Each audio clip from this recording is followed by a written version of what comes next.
This is The Drive with Dale Lolley and Matt Williamson on your 24/7 home of the black and gold. SNR Steelers Nation Radio.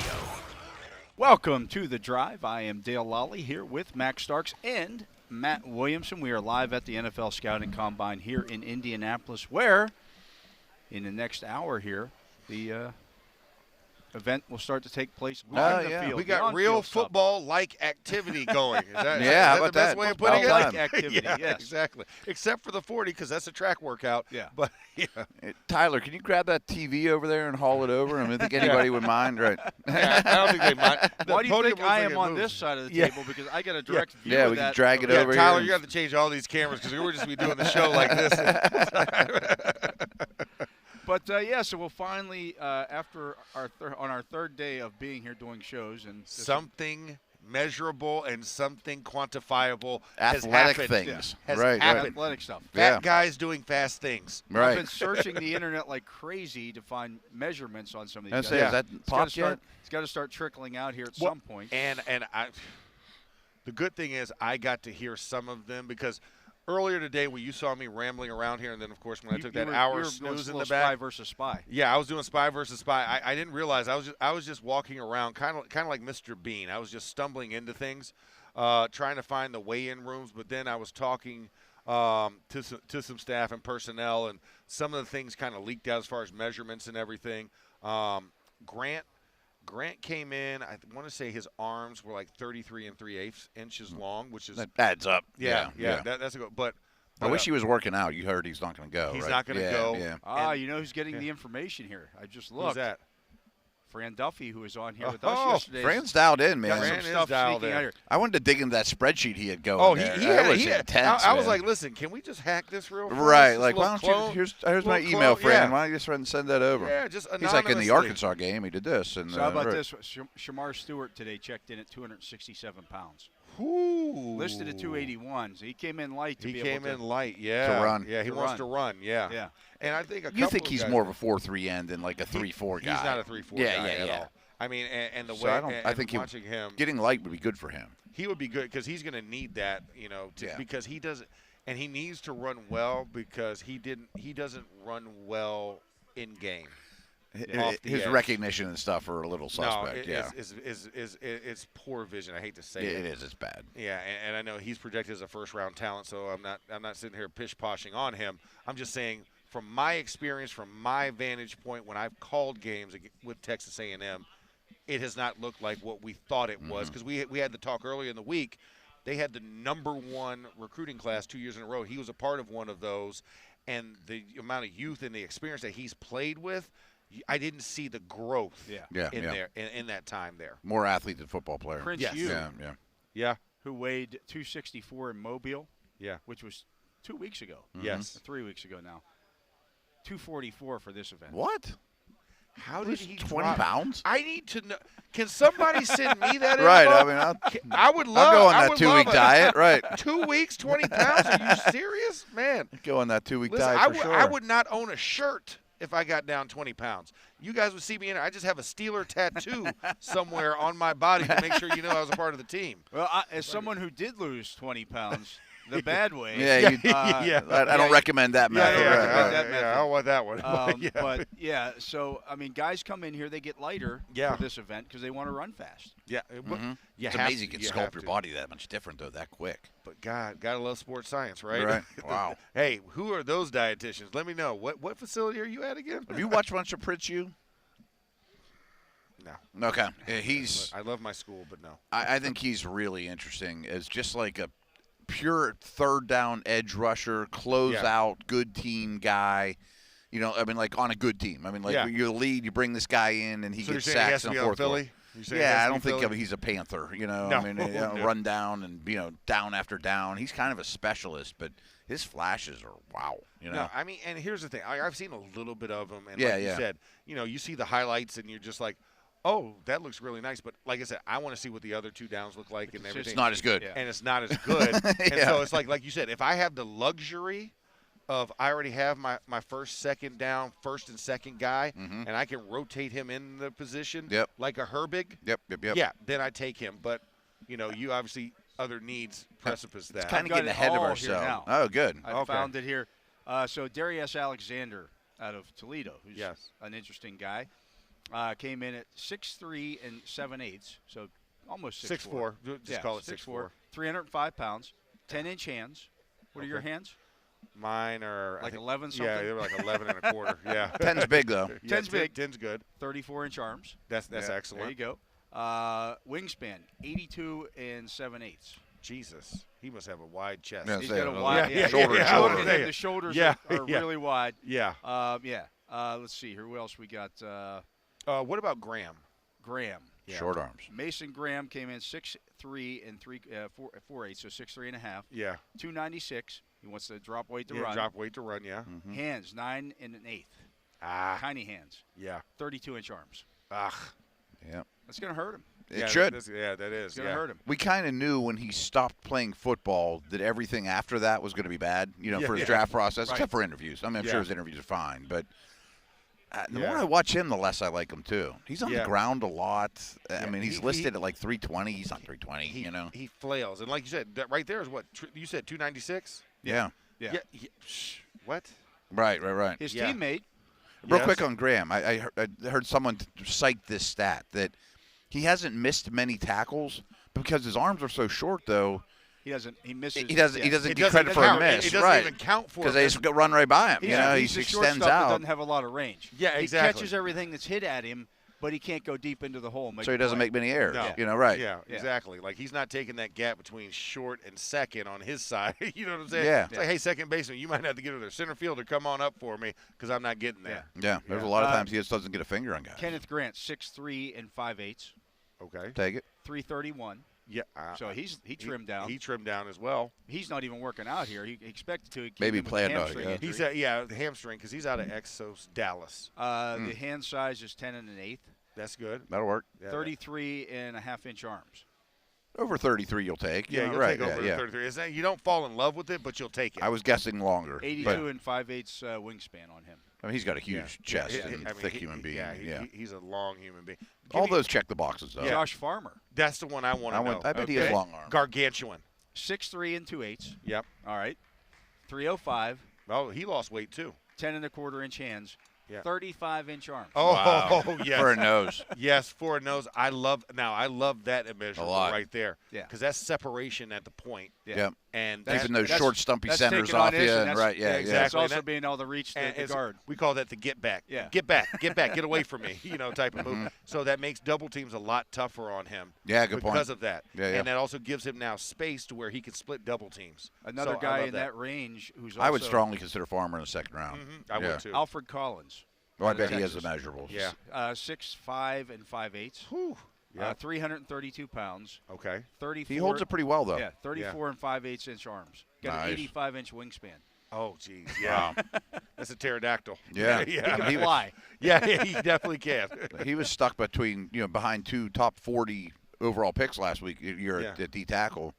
I think he goes around that neighborhood, 40-ish to 50-ish. Yeah, he's like another him. one I'd consider in the second round, too. Yeah. Another one of those big nose tackle types, big hog mollies, Yaha Black.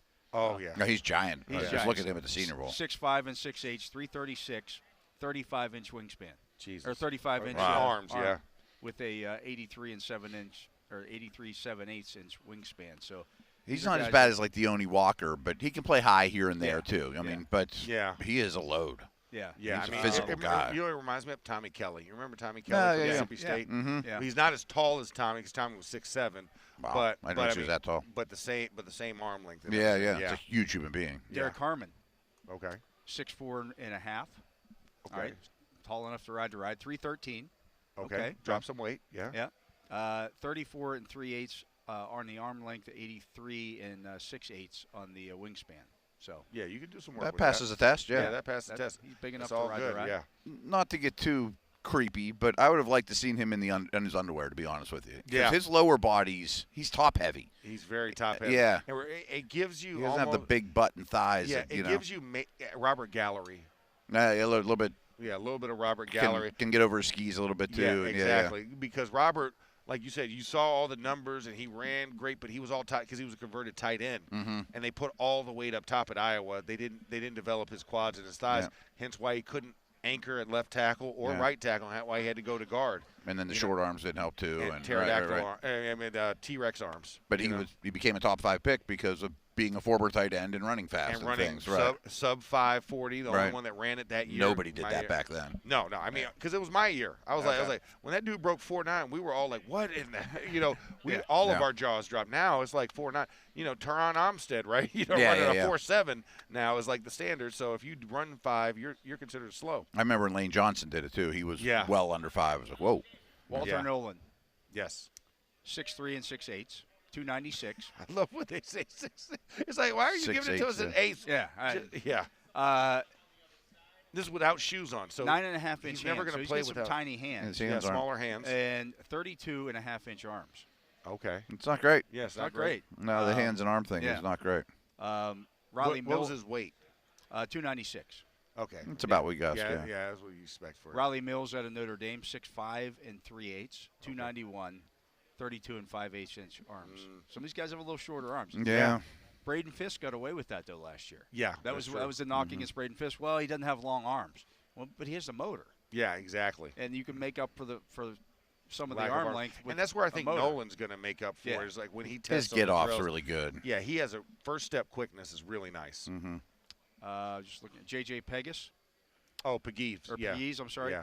6'2 and a half, 309, 32.5-inch arms. He's a pure nose. So we think he's a nose, right? Yeah, he's a nose. He's not a 3 tech. And sometimes a fullback.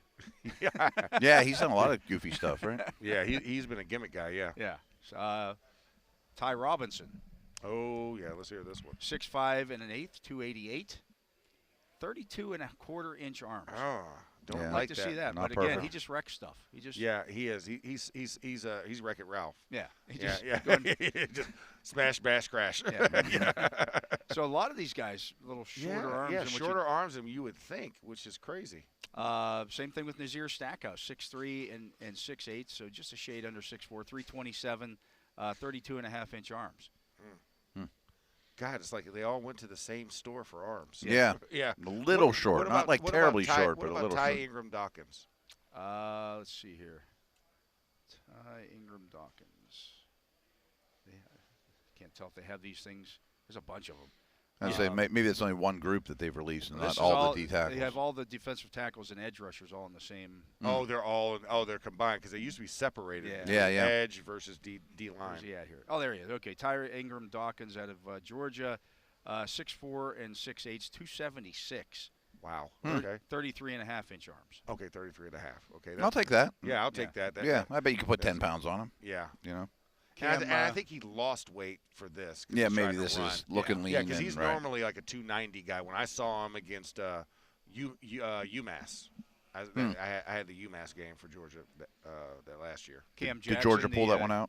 Yeah. No, but here's the thing. The first half was tight. Was it really? It was a tight game. Like they were only at 1 touchdown down. It was like 28-21 at the end of the first half, and then the second half they just absolutely blew them out the water. You would think, but but the first half, I was like, where is it? Reminded me of that Georgia Tech game with Georgia last year, where it went down to overtime. So I was like, oh my God, we're about to see them, because Georgia Tech had no business. Yeah, so they were Georgia. not a good team, but right? and they were in Sanford Stadium, and it was a night game, and this was like the following week after that, so there was still a hangover from that, and UMass just came down there and they ran triple option, just hit them right in the mouth. I guess that's kind of like when you play Navy or Army. Yeah. It's like I'm just not used to this, Yeah.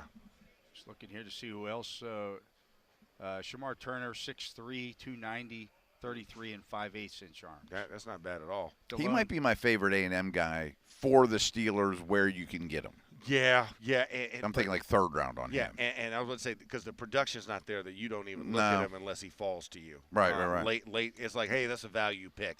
He's a guy that probably could have went earlier, and we'll see how it shakes out. Because, like you said, these arm lengths might be less appealing. Some guys might fall in love with measurables. How some teams are like, oh my God, we're not talking to him unless he has 33-inch arms. Oh, some teams just have requirements. Yeah, they have you a got to cutoff. be this tall to get on the Thunderbolt. Exactly. Tyleek Williams, 6'2 and 7/8, 334, 32-inch arms. Nope. Yeah. Nope. Like how just a guess, do you think Hampton's arms were for these like pure stumpy, thick-nosed guys? I don't remember it being long arm. I want to say I think he was 32 and a half. Okay. I mean, 32 is pretty short. Yeah, 32 is pretty short, but also that was a different D tackle. Exactly. I mean, like they're not asked a to do the pure same thing. 3-4 nose tackle. I don't care about the arms, but there's no more pure 3-4 running anymore because the prevalence of 11 personnel and the fact that teams want to run out of 11. They don't like lining up an I unless you're the Chargers, right? Yeah, here and there. Even the Ravens. The Ravens don't line up an I formation that often. But they have Ricard and they have big people, but and they're going to move Ricard into it. They're going to line him up in 21 and then move it to 12. So, which means 2 tight ends and move it to quote unquote 2 backs. Sorry for everybody out there. I realize. I get into the weeds on that stuff. So they'll move it into it, but they won't line up in it. And it depends on how that team treats them because Isaiah Likely, you're not putting a outside linebacker on Isaiah Likely. So that's in coverage. In coverage. So that's sub personnel automatically. So they run a lot out of sub personnel groupings. And obviously Andrew's a big time receiver too. Exactly. But I think Williams kind of has some of I was able those to sort this all. Okay, yeah. You got to collate it properly? I figured this new site out. They'll be running soon. This is all via NFL next-gen stats here, and I can actually sort these guys by who has the longest. That's right. They changed that this year on the website, so this is interesting. So we'll get to that when we come back. That's Max Starks. That's Matt Williamson. I am Dale Lolley. You're listening to The Drive here on the Steelers Audio Network and Fox Sports Pittsburgh. We are live at the NFL Scouting Combine here in Indianapolis. The measurements are in. We're starting to get some numbers. Ideas. We got numbers, and we can start talking about some of that stuff here even more so when we come back right after this. And we are back. I am Dale Lolley here with Matt Williamson. Max Starks stepped away for a moment to go do Max Starks stuff. Yep. And as we're talking there at the leading into the break there, 4 defensive linemen or 4 players who were measured in the last 24 hours came in with 35-inch arms. Really? Yeah. Wow. Yaha Black, the defensive tackle out of Iowa. That adds up. I mean, he's just big everywhere. Yeah. Vernon Broughton, the defensive tackle out of Texas, 35-inch arms. Okay. Josh Farmer, defensive tackle out of Florida State, 35-inch arms. And Sean Martin, edge rusher out of West Virginia. We say edge rusher, but he's 6'5 and a half, 293. Wow.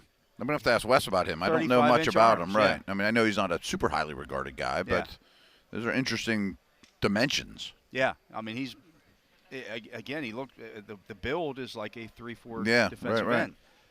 Zeke Biggers, the defensive tackle out of Georgia Tech, 34 and 7/8-inch arms, so he just missed the cutoff there. Still over 34. Yeah. Alfred Collins, 34 and 5/8. Tyreen Pyle, a linebacker out of Rutgers, 6'4 and a half, 239 with 34 and 5/8-inch arms. Wow. That reminds me of like Darius Leonard and all those Colts zone linebackers that just, like basketball zone, just with all that length. Just cutting around passing lanes. Derek Harmon was 34 and 3/8, the defensive tackle out of Oregon. Michael Williams, the edge rusher out of Georgia, 34 and 3/8-inch arms. He certainly looks the part. 6'5", 260 for him. Okay. I mean, that's a little lighter than I would guess, so I'm sure it's to run. Yeah. DeAndre Jules, the defensive tackle out of South Carolina, 34 and 2/8. He's 6'3 and a half, 316. 8 and 6. He has 34 and a quarter-inch arms. He has an 8 and 6/8-inch hand. Wow. That's a weird it's a real visual. Long right. arm with a little tiny. Yeah, a little tiny nub on the end of it. Right. That's a weird visual. Deone Walker, not surprisingly enough, 34 and a quarter-inch arms. I mean, sure. He's 6'7 and 3/8. Yeah, the size isn't really a problem. 331 he came in at, though. That's light for him. Yeah. Yeah, he has a lot of extra weight when you watch him on tape. Steve Linton, an edge rusher out of Baylor, 6'3 and 6'8", 242, 34 and a quarter-inch arms.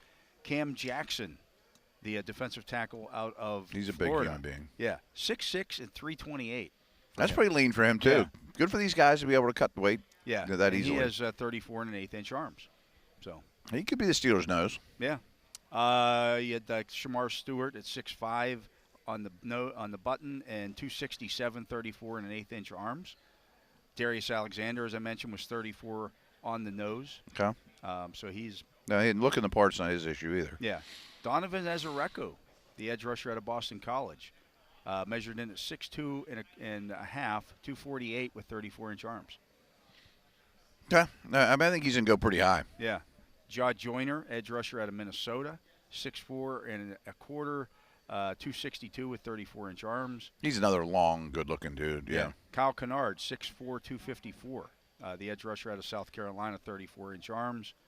Prince Ewan mentioned he came in just under 34-inch arms. A lot of these edge guys 33 and 7/8. have the length, yeah. But 6'4", 3/8, 244. Omar Norman Lott. I bet he's short. 6'1" and 7/8. Yeah, I was going to think he was like 6'1" even. So and he came in at 291 pounds. He's really explosive. Yeah. I mean, I'm not sure if he's a Steeler fit, but he's at least an interior situational pass rusher, but he's got a lot of upside to him. JT Tuamaloa, 6'4" and a quarter, 265 for him. He's a well-built, thick guy, yeah. Shamar Turner, 6'3" and an eighth, 290 for him. Elijah Roberts, edge rusher out of SMU, 6'3" and a half, 285. Okay, I don't know much about him. You had Tommy Akinbasote, defensive tackle out of Maryland, 6'3" and 6'8", 306. He has 33 and a half inch arms. I'm curious what his counterpart at Maryland is. I'm a believer in that guy, Phillips. Warren Brinston, the other defensive tackle out of Georgia, Yeah. 6'5" and 2/8, 315. Just he doesn't correlate. Like he was there with Jalen Carter. He was there with Jordan Davis. He was supposed to be the next coming. Yeah. Oh, he was a super recruit too. Yeah, he was a super recruit, and he just never materialized. He was a guy. I mean, I've been hearing about for the last 4 years about this is the next one, and everybody kept leapfrogging him. You know, even Dawkins got in before him in a lot of situations. He was a big body for run stuffing, but that was about it. About Savion Jones? Maybe the light goes on. LSU. I like him, yeah. Yeah. 6'5", 280. Yeah. I think he's an edge, though. I mean, he plays like an edge from what I've seen. He plays like an edge. He's forceful with his hands. Inconsistent with the motor was the only thing that I had. Because I had Savion the last 2 years. And I've been like, when he's on, he's on. He did some good things to Senior Bowl, too. Yeah, he can wreck shop when he's on. But the problem is consistency in the motor. Because you look at the film from one game to the next. Because you'll turn on the Arkansas film and say, okay. And then you'll turn on the Ole Miss film and be like, where'd he go? Yeah, where'd he go this year? Yeah. You know, and that's the one thing I and he had some injuries 2 years ago. You know, he was battling through some injuries. You know, and then also Harold Perkins was. I mean, that was the guy for LSU. Yeah. Harold Perkins was the he's main an odd attraction prospect too, though. Yeah, he's another one. He has that tweener ball, type of body, right. type of look to him, where you don't know. Can I put him in 3-point? Does he have to stay exclusively at 2-point? You know, how far off the ball can you get him? You know, what's his coverage skills like? Right, yeah. So, but Savion, I mean, I like the raw athletic ability, and like I said, when the tape pops, the tape pops. But then it's not a lot, though. Yeah, it's not consistent enough for me. I like the other edge at LSU too. I don't know why I'm slipping there too. Talking about too, and he's more of a 3-4 outside linebacker type too. I mean, he's a more stand-up guy. Why can't I remember his name? Max, does it surprise you of everybody who was measured today? Well, obviously, we know Deone Walker was going to be the tallest guy here. He's 6'7" and 3/8. Yeah. Cam Jackson was the second tallest guy here. That one doesn't surprise me. I was going to ask you what was Cam Jackson's numbers. They're good. 6'6" and 2/8, 328. Oh, that's pretty lean for him. That's lean. That's very lean. Yeah, he leaned down. Yeah, he cut the baby fat. Yeah, and he had long arms too. He was over 34. He has long arms, 34 and 1/8 inch arms, 9.5-inch hands. Who was the one that had under 9-inch hands that had the 34-inch arms? Right? Yeah, that was I can't. I forget, but that's an odd look. 8. It was like 8 and change. He is with 34-inch arms, like. Not Jackson. I forget who it was. Right. Carnies. Smells like right. That's the first thing you think baby of. Hands. Exactly. He's got the. They got Tyler hands. He's got the Deadpool baby hands. Yeah, exactly. Oh my gosh! But looking at that height, Landon Jackson, the edge rusher out of nobody's surprised by this, Arkansas, 6'6". Yeah, he's long too. Came in at 264. He plays like an edge rusher though. Like some of these guys, you can't just assume are going to be 3-4. You know, put weight on them and make them 3-4 end types. Jared Ivey came in just under that at 6'5" and 7/8 at 274 at Ole Miss. Yaha Black. He blew. I mean, he's just big. He's humongous. Huge, yeah. 6'5" and 6'8", 336 with 35-inch arms. Like 35. Yeah.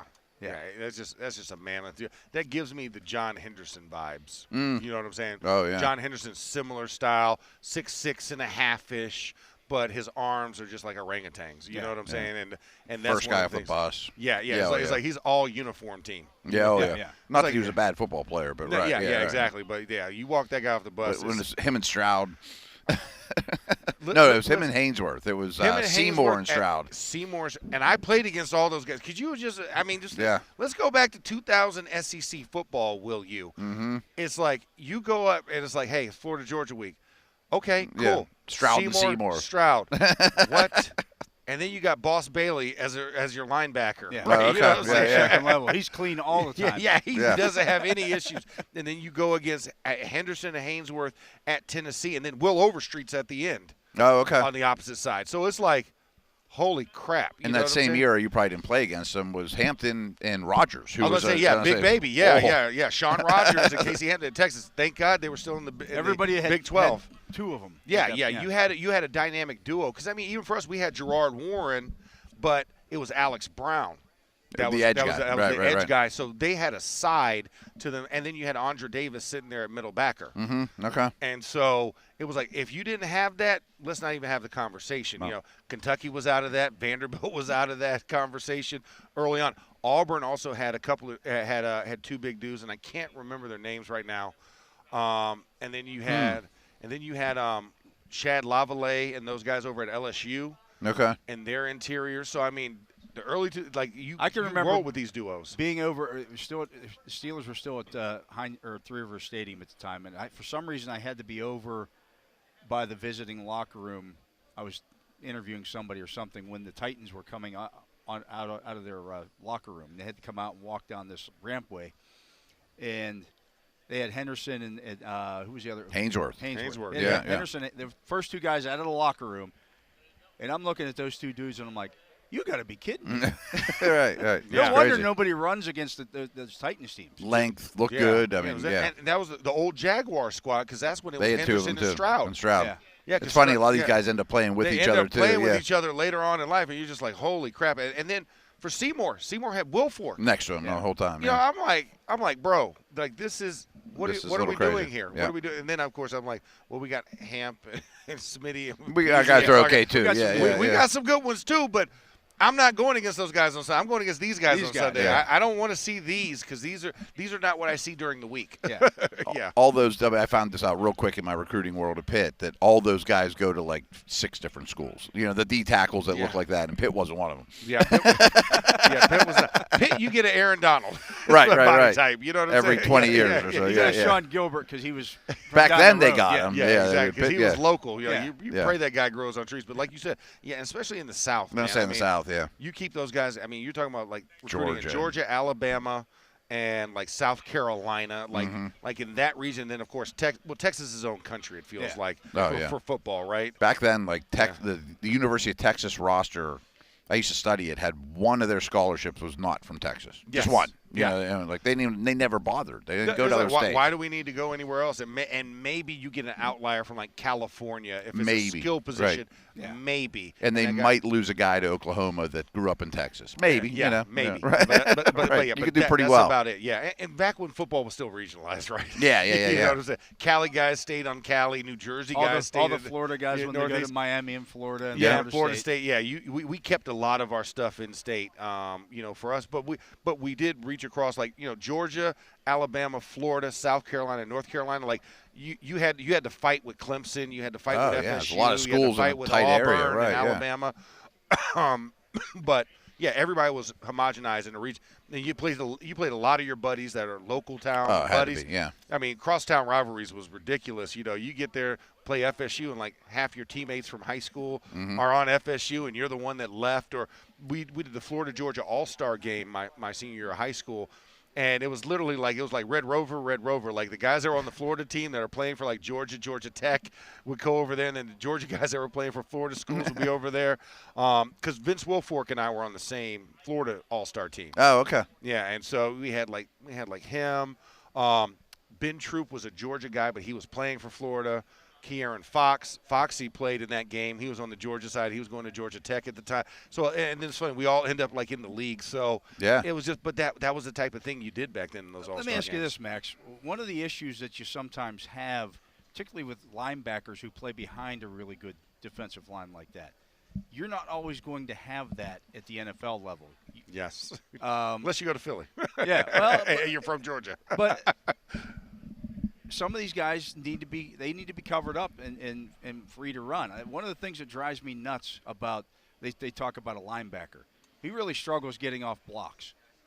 Yeah, because the guard's firing out on him. The guard has 100 pounds on him. Yeah, he's going to struggle getting off that block. Yeah, who isn't going to struggle? Yeah. Especially when he has a free shot at the linebacker who's not looking at the guard. He's looking at the guy in the backfield that the guard is determined to try and reverse block on you.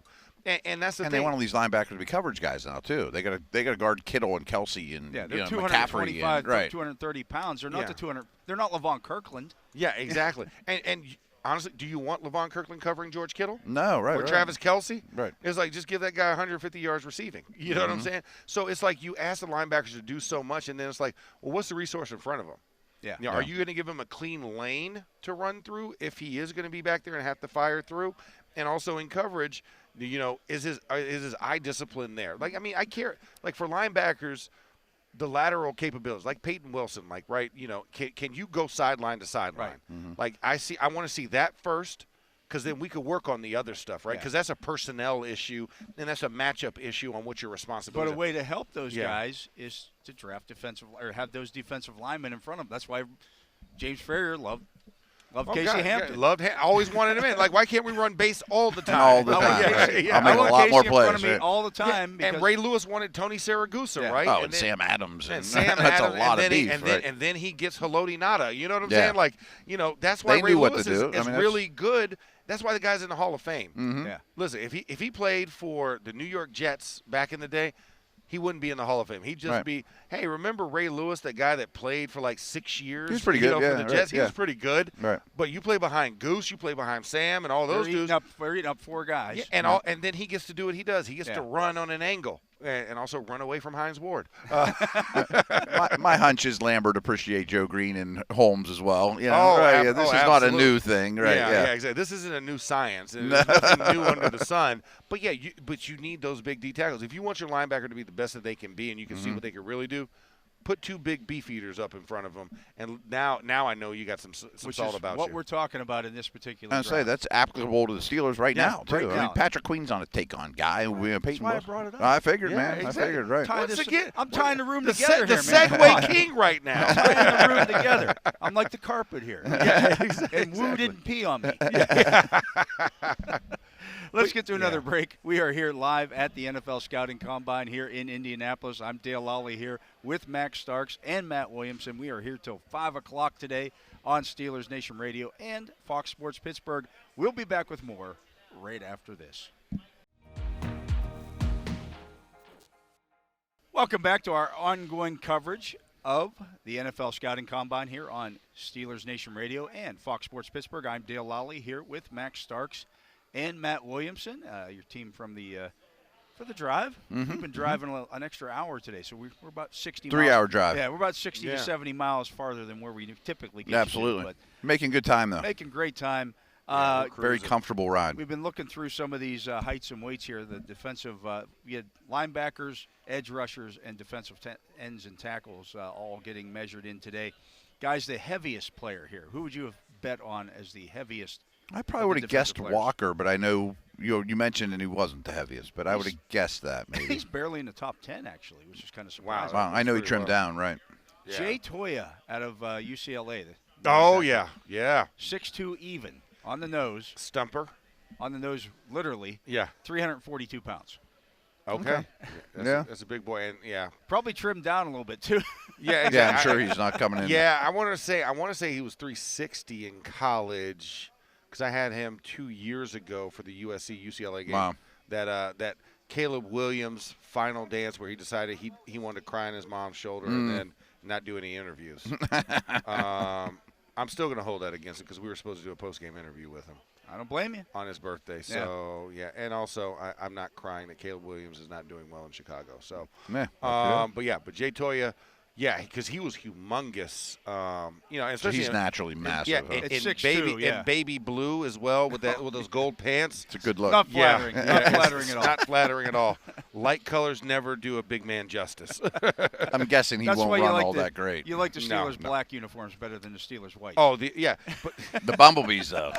The Bumblebees. Oh my God! Listen, if we could just sidebar it for a second for this horizontal stripes. So when we got to the horizontal stripes, I'll never forget this because Wolf came up and interviewed me like after like picture day, you know, where we had to put the uniform on with no pads. Okay. And he goes, Max, man, so what do you think of these Bumblebees? And it's not that it's the horizontal stripes alone.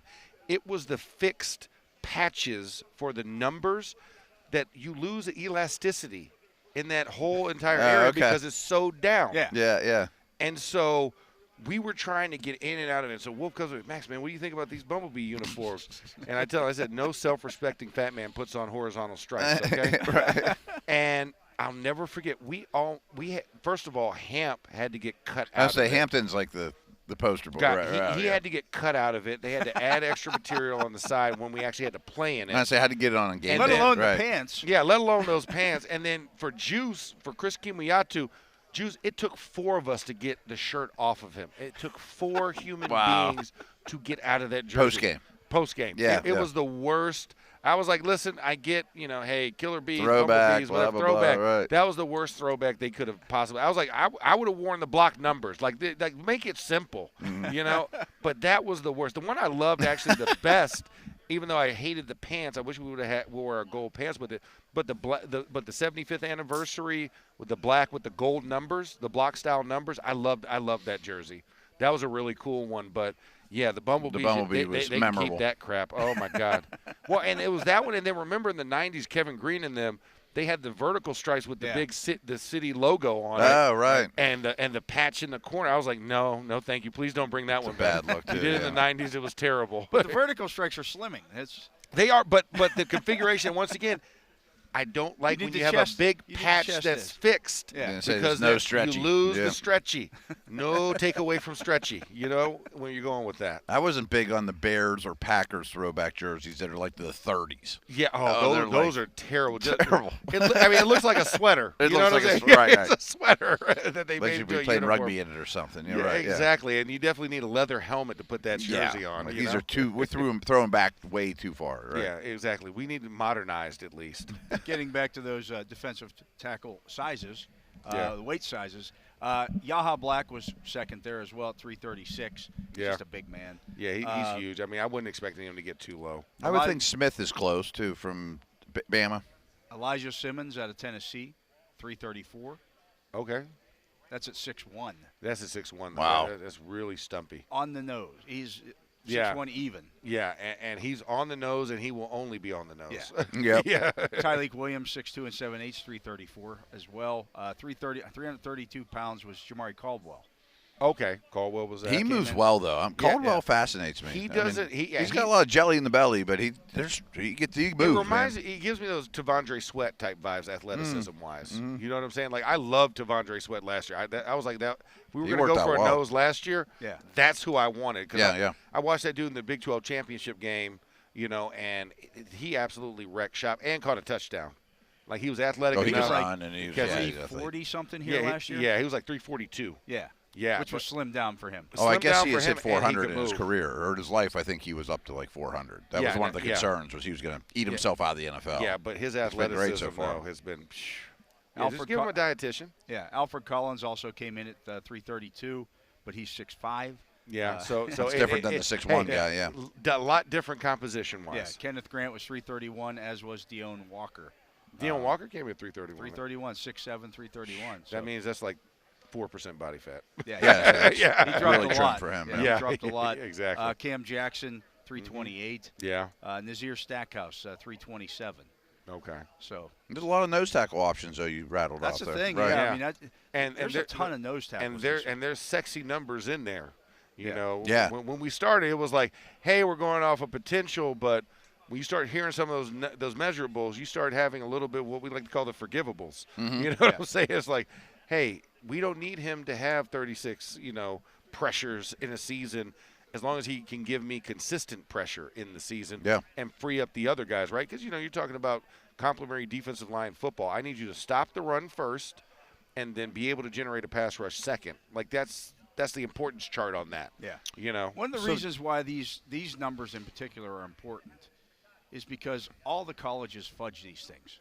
Yes. Yeah, the programs. Oh, God, yeah. I mean, I want to say I was, 332 in college, and I don't think I ever touched 332 in college on my bio. And then they finally adjusted to like 340, and then I was like, being generous. I can't tell you how many times over the years I've had people argue with me over weights with guys. Steve McClendon was the perfect example. Yeah. Now, Steve McClendon, for whatever reason, was always listed at like 280. It was always under 300. It was 280 noticeably, something. right. Steve McClendon hadn't been 280 since 7th grade. Yeah. Yeah.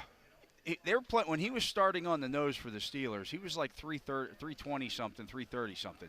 But he's too small to play on the nose. I'm like, no, he's not. Walk past him, right? But they list him at 280. I don't care what they list him as. Yeah. He's 320 plus pounds. And listen, Flozell Adams. Oh, yeah. Flo, when they listed him, Flo would hit that weight as he's walking over the scale because Flo never. He was a big person amongst big people. He never stood on the scale still. Flo, they'd take his weight. They'd take his weight. Flo would step on it and walk across and step off. He'd look back at Marcel and be like, "Did you get that? All right, cool." And Marcel's like, "Well, he's still the same thing. He's still 352." I'm like, but he never has like 2 feet on the scale at the same time. Never 2 feet on the scale at the same time. His head was 352 pounds. Yeah, exactly. We called him Shrek. He was an ogre. Okay. He was the hotel. I mean, and that was the thing. And I thought I was a big dude. Yeah. But then when you put me and Flo on the same line, like, I mean, I felt like, okay, this is get off the bus team. You know what I'm saying right here? Remember when he would lay in his locker? Oh, God. He had the first locker where TJ's at now. Yeah. And he would lay in his locker all the way back in it, and his legs would still be like 4 feet out into it'd be 6 feet out. I mean, it was like, or if he sit up in the chair and just extend his legs out, you had to, like, walk around him. But he was such a humongous, and his hands were huge. And he's another guy that didn't play football until like his senior year of high school. Yeah. Some coach saw him walking down the hall. Oh, I'm sure the high school coach Why asked the hell him. aren't you playing football? Every day, exactly. He probably every day. Him, right. And this dude was like, "Nah, I got to go to science club." You know what I'm saying? Yeah, I got other stuff to do. And finally convinced him. But he was a huge nerd. He was a huge nerd, and he just played football, and that's why Michigan State ended up offering because he was in state. And they were Nobody's going to call him out to his face, though. Yeah, no. Well, I did. I didn't mind. That was usually after a couple of drinks because I knew his balance was a little bit off.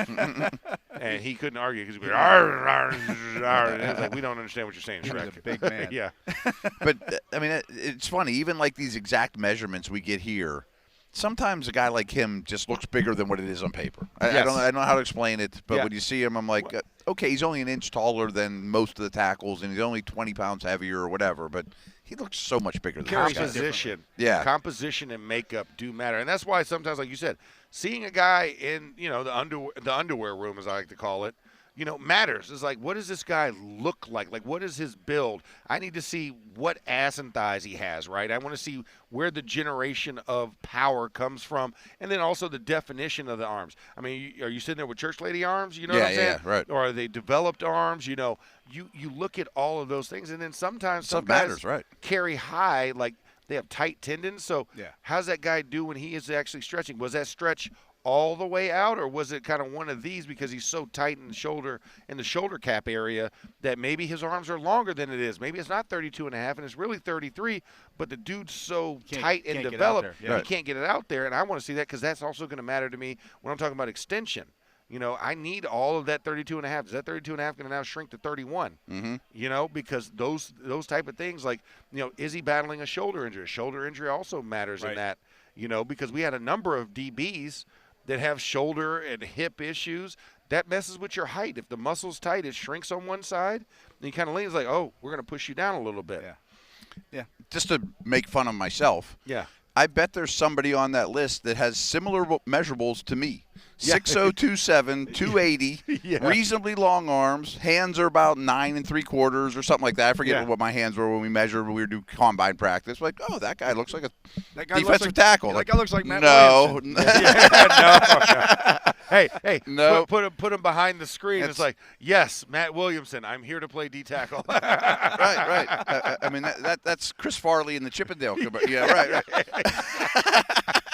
That's not flattering for anybody. Yeah, Right. not. So these numbers aren't apples to apples all the time. No, absolutely not. We got to get to another break. That's going to do it for hour number 1 of our coverage here on The Drive, live from the NFL Scouting Combine here, day 3, and everything is starting to happen here. When we come back, the workouts will have started here at 3 o'clock. We'll get some 40s, I would think. That will start to be interesting here as well. But who decides to run the 40s? Yeah.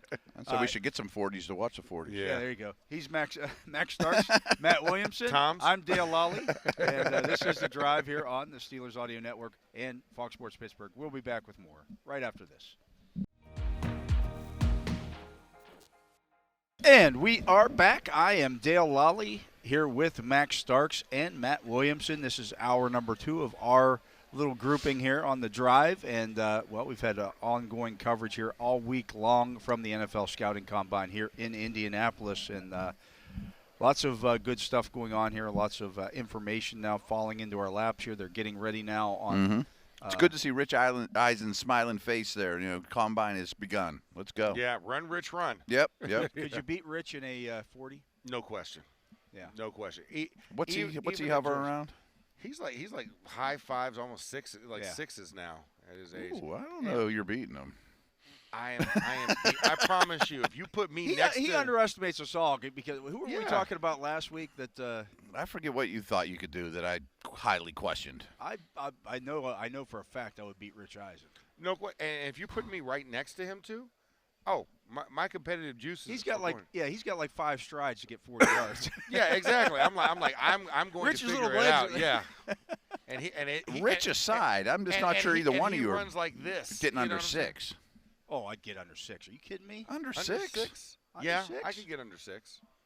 I bet. Because I'm also. You also have to remember, I'm lighter than when I ran. Next time we're at the indoor, I'll hold the stopwatch. Okay, let's hold it. I'm at the same weight now I was when I graduated high school. Yeah, but that was still a long time ago. I'll take athlete Dale of 30 years ago than this athlete Dale. You do know I continued to play basketball into my early 40s. The only reason which was still quite a bit ago. I still do enough running and stuff that I guarantee. Okay. I guarantee. Yeah, and I do. I just think 6 isn't a slam dunk. Yeah, I'm just saying. I still do cardio on the treadmill. Okay. I still ride a bike. You don't sprint very often, I have a hunch. No, but I do run at a good, nice pace. Okay. You know, like you run. You don't just walking fast. Yeah, I'm at 5.0 to 6.0 when I'm running. And again, when he talks about if you put somebody next to me, I did a thing. I get the competitive part. I'll give you guys a pat on the back on that. So they had the Washington Wild Things in Washington, the Frontier League team. Mm-hmm. They were having a tryout, an open tryout, their first year of existence. And they came to the paper, do you guys want to have somebody do the tryout? Mm-hmm. Now, I was too old for the league at that point. You had to be 26 or under at that point to be in the league, in the Frontier League. And so I was like 33, 34 at that point. And I said, yeah, I'll do it. So 20 years ago. Still. Okay. That's my point. Listen to the story. I've heard the story many times. I don't think Max has, but right. It's a good story. They have us do all the throwing and everything. They line us up to run 60s. And they had us do it in groups. That's what baseball does on 60s or their thing. Yeah. So there's another 6 or 7 guys in my group, and I beat them all. Yeah. Because I'm running, and these guys are all guys that just graduated college. Exactly. I'm next to you. I need a rabbit. Yeah, you give me somebody I'm running against, I'm going to outrun them. Now here we go. Okay. I got his number last year that he ran. I have no idea what he runs, right? I'm about to tell you. Yeah. 6.25. Do you think I can get under that? Yeah. 6.25. So I can beat Rich. Okay. Yeah. I was like 6-0. I think is the conversation here. Not beating Rich, but getting under 6 for both of you. I might take you over. Because you were asking what he is. I was like, he's around 6, and I said I could do that. But yeah, a quarter of a second, I could. Yeah. You give me that cushion. Because if we were actually going to do this, I know I could look it up. But what did you run here? I didn't run here because I pulled my hamstring. Conveniently. I ran on my pro day. Conveniently. But no, I did everything, and you know what it was that got me? My vertical. When I went to jump for my 3rd vertical, that's when I pulled. Oh, really? Yeah. So and at that time we didn't run 40 first. 40 was last. Yeah, I mean, I know that in the rotation. The sequence has changed. Yeah. Yeah, so that's the reason why. Had we run it first, I would have ran my 40. I didn't have any problem with it because this was a fast track too back then. Because it was a tight AstroTurf. So I was like, yeah, I want to run it because do I want to run in Florida and humidity and natural grass or in a dome, right? And it rained. You know what I'm saying? Oh, yeah. So that's the thing. You never know what the weather's going to be at these things. Or the wind might be blowing at you. I'll tell you what I did. Right. I ran a 5.65 at Florida that day. Okay, so you think you're less than 0.4 seconds difference now than then? Yeah, because I'm also lighter than I was back then. And I didn't run. I believe I could do it. You know, we're gonna have to just do it. We're just gonna have to do it. I'll hold the watch all day long. He doesn't know that if something like this were to happen, and there's something on the line like this, I'm going to Gorshak, and I'm gonna hey Mark, you're gonna teach me how to get out of the gates here. What is the stance? What is the stance? I'm gonna shave how time low off. do I need to go? Yeah. And so I would definitely take that. I would take that bet. I could do it. Because I've also seen Eisen, like he does a standing start. It's not the ideal start. Oh, sure. And he used to do it in like dress shoes. Now I think he actually wears cleets. He wears tennis shoes or something. Yeah. He got the cleat sponsorship a couple in a suit of times, though too. He's also running in a suit. Yeah. but let's face it, suits can be made in a dry fit material because I have a couple of those suits. Okay. So it's not he's wearing like an Italian, bespoke suit or anything like that, like the Kingsmen or anything. True. Right. I mean, it's not a mafioso suit. Right. I get you. Right. It's not 1,000 thread count. You know what I'm saying? The super 120s, right? Yeah. So I don't know if you guys know Robert Flores, but he and I used to host a podcast for ESPN together way back when, and then he went to the MLB network. He's a talking head on MLB, Roflo. Yeah. And he was convinced he could catch 2 out of 3 punts. He's a civilian like me. He's a non-athlete. Yeah. He'll be the first to tell you. I'm like, it would break your face. You would be a bloody pulp. Yeah. Your teeth would be on the ground. And even if I put a helmet on your head, we almost did this at ESPN and just got a jugs machine and shot punts. I'm like, you might catch one. Maybe. You might. If it's not windy and it's beautiful out, you might be able to get yourself around one. But you'll be black and blue and bloody. Right. Watching the offensive linemen catch punts. Oh, my God. But they're at least football players. Off the machine. They at least have been on a football field. Yeah, I mean, but even still, like the it's hand, so hard. eye, and then that's also and it's raining and no one's running down at you. And you don't have to worry about doing this, then this, then this, looking down, looking up, looking down, looking up, and trying to the judge lights and rain are in your eyes and it's windy. Yeah. And oh, by the way, awareness. Yeah. An NFL punter is much harder than the jugs machine because they have every trick in the book. Right. Oh, yeah. And that ball's coming at a tight spiral. I mean, it looks like a quarterback throwing a bomb. You know what I'm saying? And it comes down like a bomb. Yeah. Like that's the one thing it would break your face. Presley Harvin, even though I know he was inconsistent with his punt distances, the amount of power that he put into a punt. Yeah. I mean, like the RPMs that ball's spinning that and stuff, ball, right? I mean, it would sound like a shotgun blast every time he hit it. But like Johnston has like every club in the book. We loved watching him at camp. Like, Cam, he's pinpoint accurate. I mean, he's like throwing darts in the dark with his right. foot. And just to think, but that's like you're still in the NFL, and the fact that there's still levels inside of that, like the skill set. Yeah. Because even for like Shane Leckler, remember? Oh, he was great. Yeah. Oh, he was amazing, and even McAfee. McAfee was really good too. But Leckler was definitely the standard. When you had him and Janikowski, it was like your specialists. You have the 2 best specialists in the entire. He was a first-round pick on a kicker and a third-round pick on a kicker. Yeah, they also drafted them really high. Yeah, drafted them high, which you're like questionable. Right. Yeah, but Janikowski gave you the most points. They both lasted forever. Yeah, and Leckler with Houston, and and then Janikowski's kicking from the 50-yard line. He's kicking from the painted part of the field. And consistent, and didn't have a problem with it, and would be hungover and drunk as hell, hitting it like boom, split the uprights. Right, just have me do that. Yeah, that's all we need to do. But I don't think many of our listeners would catch a punt, or run a 6-0. By the way. Yeah, not a lot of listeners, not right. talkers. Not talkers. Right. Because the talkers can run it. He understand the competitive nature. Yeah. I get the juices. I just think you're not a spring chicken anymore. I'm not a spring chicken. Every one of those guys who I ran against that day were a decade younger than me.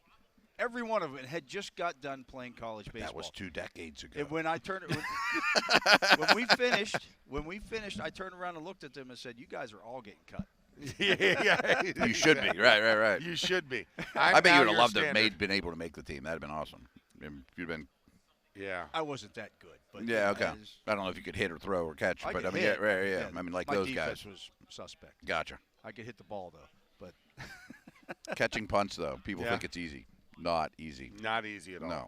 And the speed with which that thing's coming at, and then you have to realize, unlike college and high school, there's no stripe on the nose, so you can't watch it Good point. Right. come to you. So you're judging, a dark ball, and you're trying to find Maybe laces. a dark background. Yeah, if dark it's night background if it's nighttime, and then the lights. Or in a dome, it's Yeah. white. Oh, or, man. Or different colors. Like, imagine There's 32 punters that are employed, and they have every trick in the book. AT&T Stadium, right? You got that big, TV above your Sometimes head. it hits it. And sometimes it hits it, and then also you can get distracted because if you could see the screen, that's a lot of stimulation. And then you're like, oh, God, okay, it's the ball again, right? I mean, there's a lot of factors involved in catching it. And that's why it's very rare. When you find a good one, that's why you stick with a good punt returner. Yeah, right. Like Calvin Austin is special. I remember Stephon Logan, AB. Like, they were great. Even San just Antonio. catching every one. Yeah, you don't have to take it to the house all the time. I mean, right. But just catching it, fielding it cleanly, and not getting a direct hit. Yeah. Because that's those guys, sometimes they get out of the way and then it rolls into the 1 yard line. You at least just do the simple part. Yeah, Simple. exactly. That's value. Don't make it more difficult than it has to be, Ricardo Coakley. Yeah. Trying to catch it up here. Rico. Unless you're Rod Woodson. If you're Rod Woodson, you can catch it here. Right. You do it however you want. Yeah. Ricardo Coakley, you could not. Just catch it in your body, cradle, fall down. I remember watching Rod do that. I was like, wow. Yeah, I mean, do whatever you want. You're Rod Woodson. Yeah. And that's strong hands on top of that, being able to do it there, being able to catch that like a pass off of your body. Right. Absolutely. Yeah. I know, Max, you've talked about what you want to see out of these the defenders today when they get out here and start on these. Looks like DTs are getting ready to roll. Oh, yeah. We've talked about some of the defensive tackles. The linebackers themselves, the off-ball linebackers, what's the biggest drill for them? Is it the change of direction stuff? It's the read and react drill. Mm-hmm. Yeah, that's the one that's really going to matter. Yeah, you want to see how clean the hips swivel from side to side when you're asking them, because they'll hold the ball in the hands, and then the coach does left, right, back, forward, and eyes up, and then guys getting up off the ground and then moving, because it's a supine drill where you're on the ground, or prone, I should say. Prone is on the belly, supine's on the back. So people hate. They're like, why would you start on the ground? There's something to be said for that. Yeah, right. You get cut blocked or you get tackled. Right. You're still going to get up and find the ball. You got to get up and find the ball and react to it, and how fast do you cover that distance that you've already lost.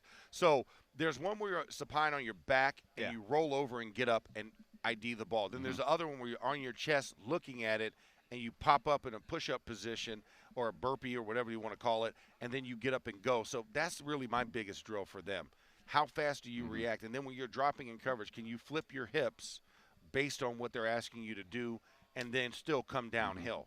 Because that's the still same haven't thing. Done that 45-degree angle and get deep and yeah, exactly. So I really love that drill for linebackers, because it just shows that, and that's where Peyton Wilson shined. Yeah, that's a good one. I mean, he was all over the place. Like, as soon as the ball moved, he moved, and it was just split-second reaction. So that's a big drill that I like to see. He wasn't slipping and falling when he changed direction. He was all on his feet.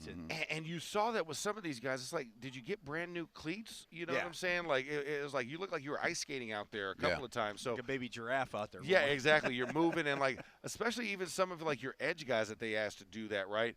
I saw guys slipping left and right, or they're stretching, and now you're overextending. You're overextending yourself because you're not staying under your body. So that body control and body awareness is really key for me, especially at the inside backer position. Yeah. I know we'll talk defensive backs whenever. There are times tomorrow, but I've heard defensive back coaches say, just let me watch a W drill over and over, and I'll tell you if I like them or not. You know, where they run a W, you know. Yeah, exactly. And linebackers are similar in that regard, you know, where the change of direction stuff. It's not a timed thing. It's not your 40 time, your vertical. It's the drill. The drills are really important, too. Yeah, and those drills can last. I mean, you know, they say it's 5 to 8 seconds per drill. And you're tired. And you are blowed. Yeah. Because your pad's still low. You still bending your knees. Right. Especially the second time through. Those O-line mirror drills, you know, they look like, I bet they go on forever in your head. You know? In your head, you're like, this is a 45-second drill. right. Mind you, it was like maybe 10 seconds at the most. because you're moving within a 5-yard space, Right. But it's and like you have to stay in that pass protection posture. Stay in that posture, and it's lateral, and it's nothing back. It's all on the line of scrimmage, so it's all short set, essentially. So it's either you're shutting off the inside It's move like a basketball slide drill. Yeah, exactly. I mean, that's what it is. You sink your butt, and your arms are out, and you're just trying to keep the guy there. I don't want to give him a lane that he can drive into, right? And so that I bet it feels like doing a round with Tyson. Oh, like a 2-minute round, and it's a 10-second drill. Even it's like shadow box. Imagine you had to shadow box for 30 seconds. Like that's what it feels like. Where it's like, I'm just hitting. I'm just hitting, and I'm just moving. Just energy. Yeah, it's just constant energy movement because we're used to anywhere from 3 to 7 seconds maximum effort. So each of these drills are meant to go beyond what the standard play is. To see if you have the endurance and energy stores to recover for the next opportunity. So, we talk about those stressors. That's one of the stressors that it puts on you. You get to the 7th second, are you starting to stand up? Yeah, are you creeping up? Or is the back starting to arch? When your back gets tight, you start putting the proud chest out there. Your butt starts sticking out because you're like your low back is tight, I think we've had this conversation too, but the Pitt coach – Buddy Morris, he's been the Cardinal strength coach for a long time, but he's kind of a Pitt legend. Thought the bench is the dumbest drill ever. He's like, this game is 3 seconds on or 5 seconds on, 30 seconds off. All that is an endurance test, is the bench. I mean, there's something to be said for it. If you can't do hardly any reps, well, then you didn't put any work in. Yeah. Or if there's a ton, great. But arm length has so much to do with it, too. Arm length doing it here versus it's James not real Harrison football drill right at here. all. Yeah. Right. Yeah. Some of those guards that have the chest this big and their arms are this short and it's only that, they'll do a million, Yeah, exactly. And they'll kill you with it. But I think, like you said, also, it's not a football motion. Right. It'd be great if you could do 400 pounds, take 30 seconds off, do 450 or whatever it is. Yeah. But everyone get hurt. Incline bench. Bench. That's a good point. Change the angle of the bench because this is more of a natural motion. So if I put you down in a stance, guess what? I'm coming up and out. Or you're not blocking the grass. I'm not blocking the grass. Right. Like I said, the only time a bench press is excellent is when you've been put on your back and the guy's laying on you and you can push him off you. But you've already been pancaked at that point, and you're in a position of weakness to do that, right? To admit I'm on my back and I'm pushing something off or away from my body, right? But if I'm coming in from a stance, I'm doing this. So therefore, if I'm in an incline right here, or they also have the other machine that's the shoot drill that has the independent arms where you can work different ones. That's more realistic. Yeah. That's a functional strength type of deal.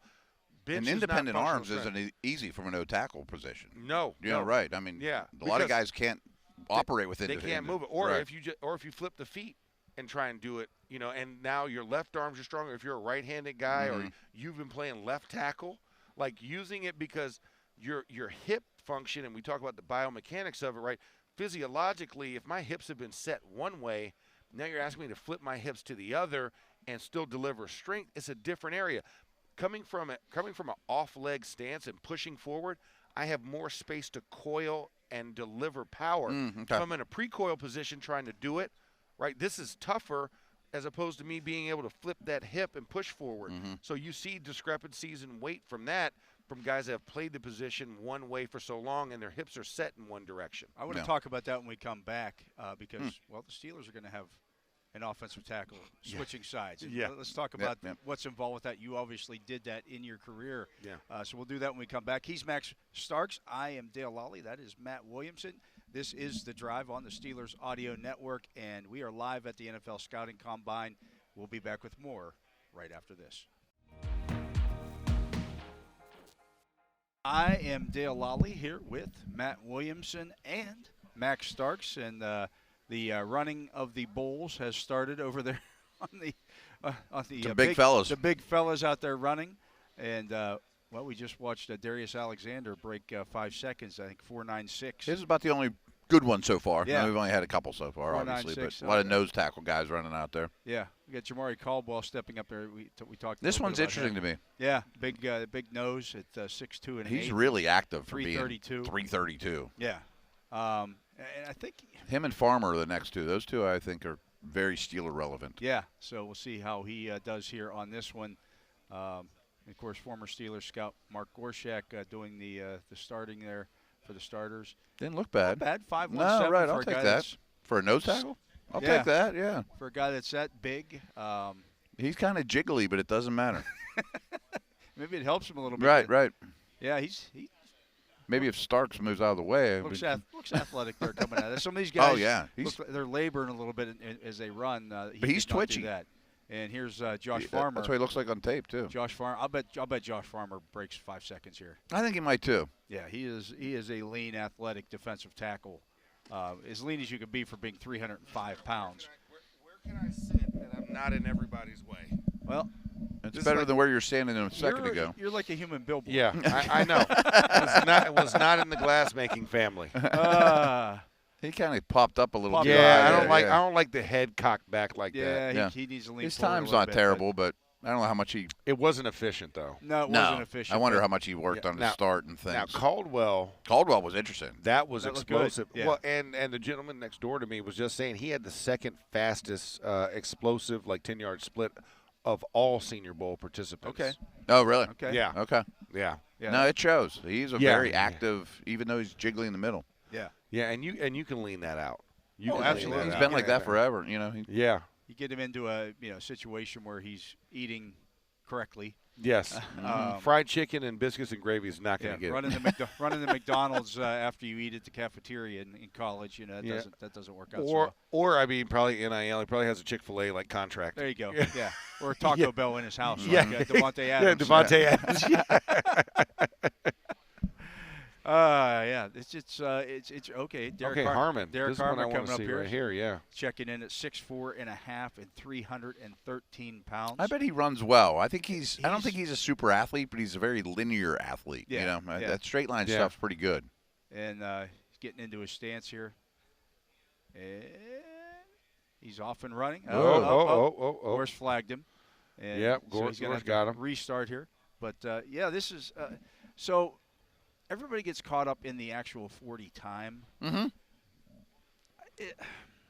For these guys, the split. The 10-second split. The split matters more. Yeah. It's great if you can accelerate, right, to the end and have a nice finish. Sure. Yeah.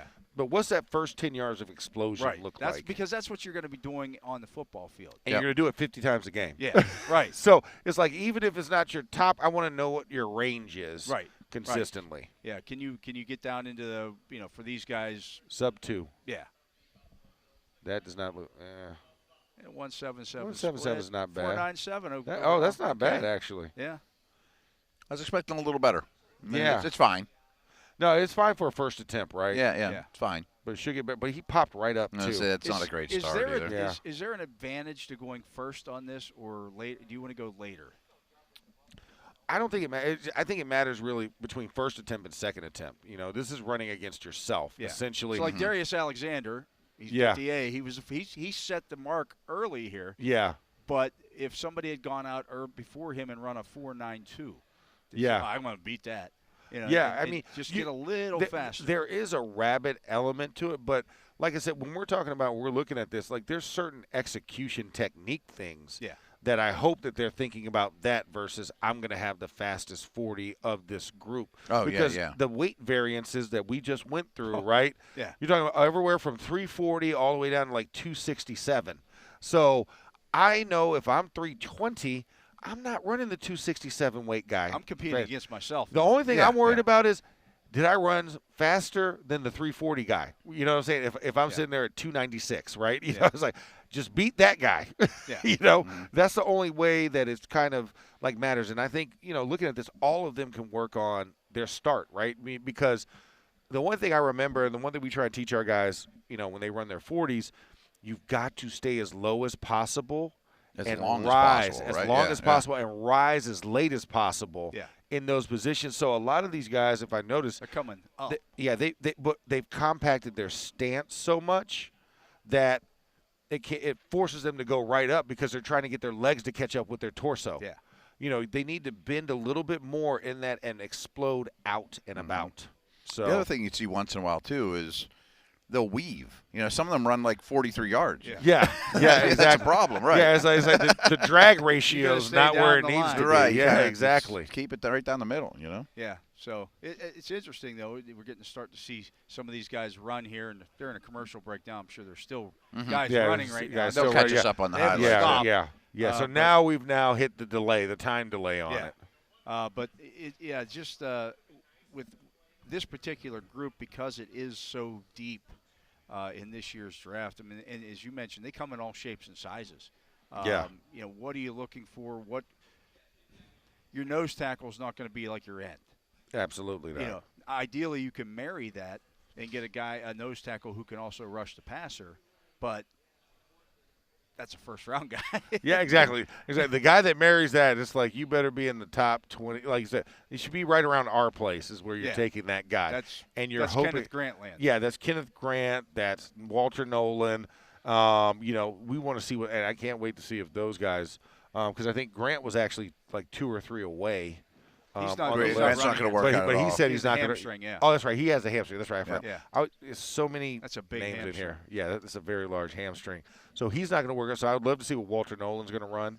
And he'll be later down this list because it's alphabetical. He'll run well. Yeah, he should run well and should look really good and should say. I bet his 10's really good. We're not worried about your smaller cabbage-like hands. We're not worried about your carny hands. I bet his 10's excellent. Yeah. Yes, the SMU kid just ran a 4.95. Okay, there we go. New rabbit. Oh, look at Dawkins' egg. That actually looked good. Mm-hmm. Ooh, 4.86. There you go. That looked really good. And he's built like an athlete too. Yeah, he is. Gives you those Seymour-esque type of Here's vibes. your boy Cam Jackson. Yeah, he was struggling on that one. He was hoofing. I'm sure it's not going to be a special. He's got He's got to carry all that butt down the. Yeah, he's got extra baggage. He's carrying a trailer down there. With him. Extra groceries back there, guys. Now this one should be good. And E.S. Peebles is a small, explosive. He's a twitchy type guy. He's a twitchy type athlete. His get off reminds me of Javon Hargrave in terms of his first step. Okay. He just doesn't have the size. He's the girth. He's like Hargrave 6'1", had, 290. That was what made Javon, or what makes Javon special, is he's a big man, but he has that quick first step. Yeah. The butt to thigh ratio was working in his favor. Yeah. To have a big block Chevy, you want those RPMs. Matt and I have talked about him when the 49ers first said that they came out and said that they were going to release him post June 1st.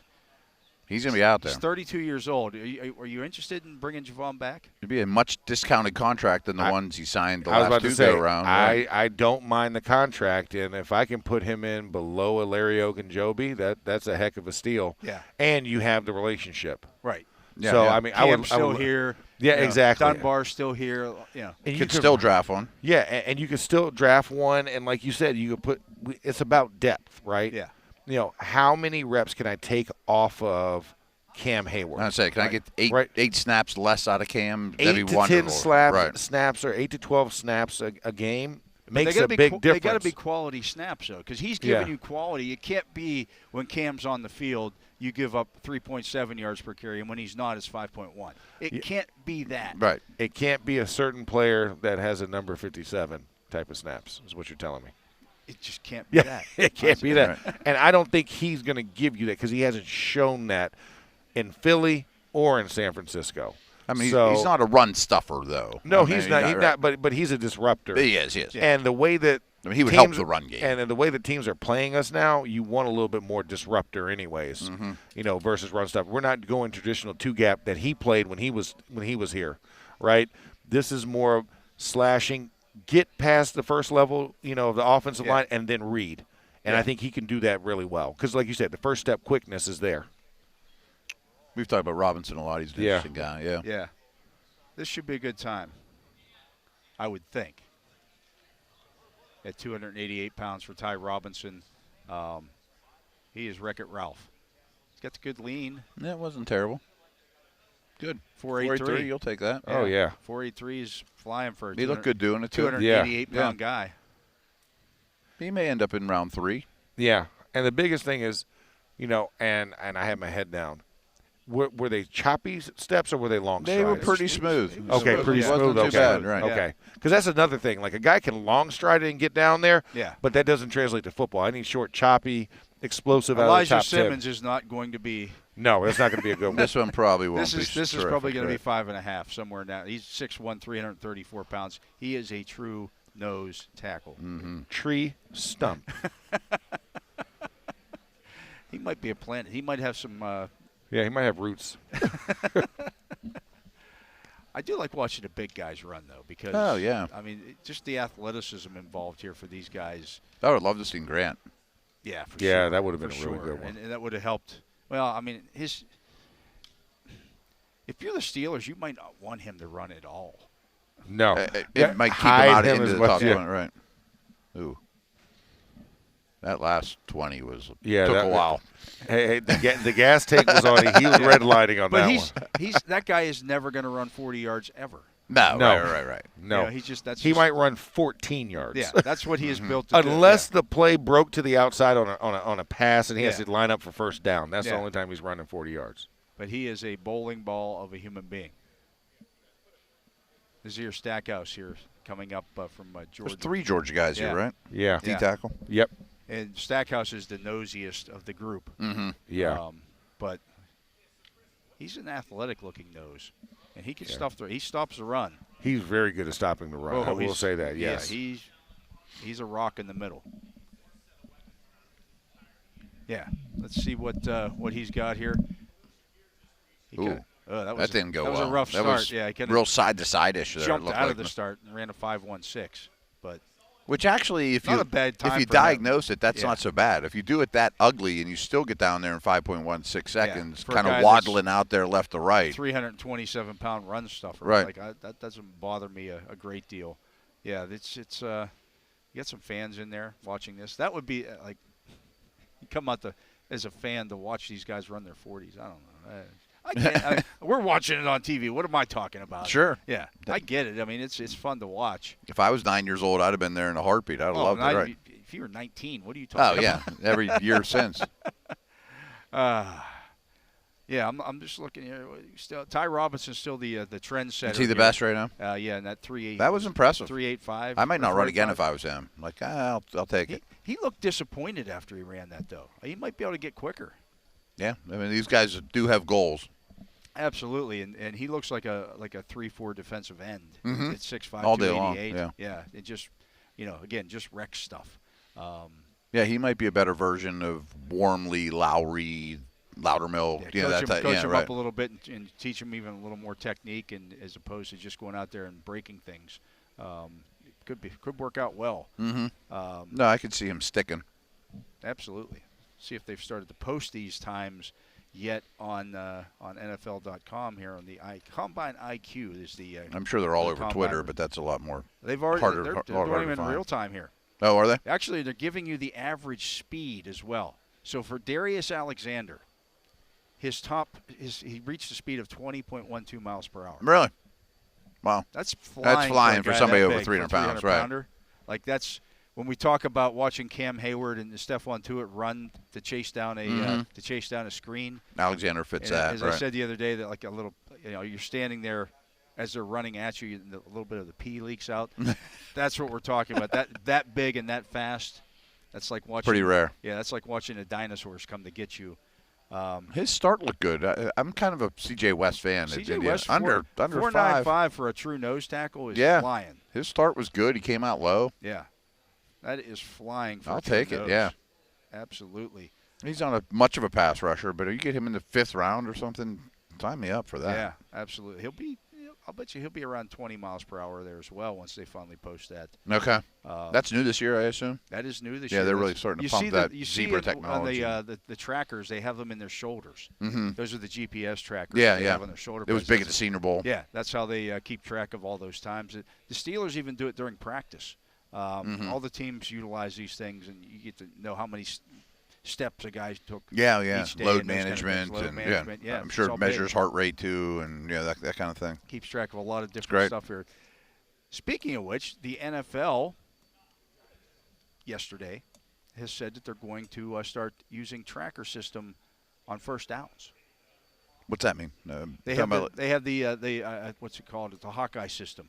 Okay. They utilize the cameras that help them set the football. That's how they. Oh, so I thought you meant only on the first, not second down, third downs. They're I'm like, talking what do you now, mean? and it has to be approved. But they talked yesterday, and they said that they're going to use that instead of relying on the field markers. That's made me crazy for 10 years. They're going to utilize that to mark these things, and they'll still have the field markers out there as a backup. Good. But that's not going to be the main system. That's what they would like to move long to. overdue. Absolutely. Not that I'm technically savvy. I mean, I'm sure it's more difficult than I could comprehend. But well, yeah, because you're still using cameras, and when the ball is in the middle of the field and there's a scrum, massive you humanity. might not be right. able to tell exactly where the ball is at, but you can know exactly where the officials placed it, and you know whether that's a first down or not. So I always thought some smart young person from Carnegie Mellon or MIT or something could have figured that out 10 years ago. Well, they're on the cusp of doing that now. But, Good. Let's get to a break.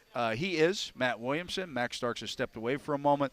I'm Dale Lolley. We are live here at the NFL Scouting Combine in Indianapolis here on Steelers Nation Radio and Fox Sports Pittsburgh. We will be back with more right after this.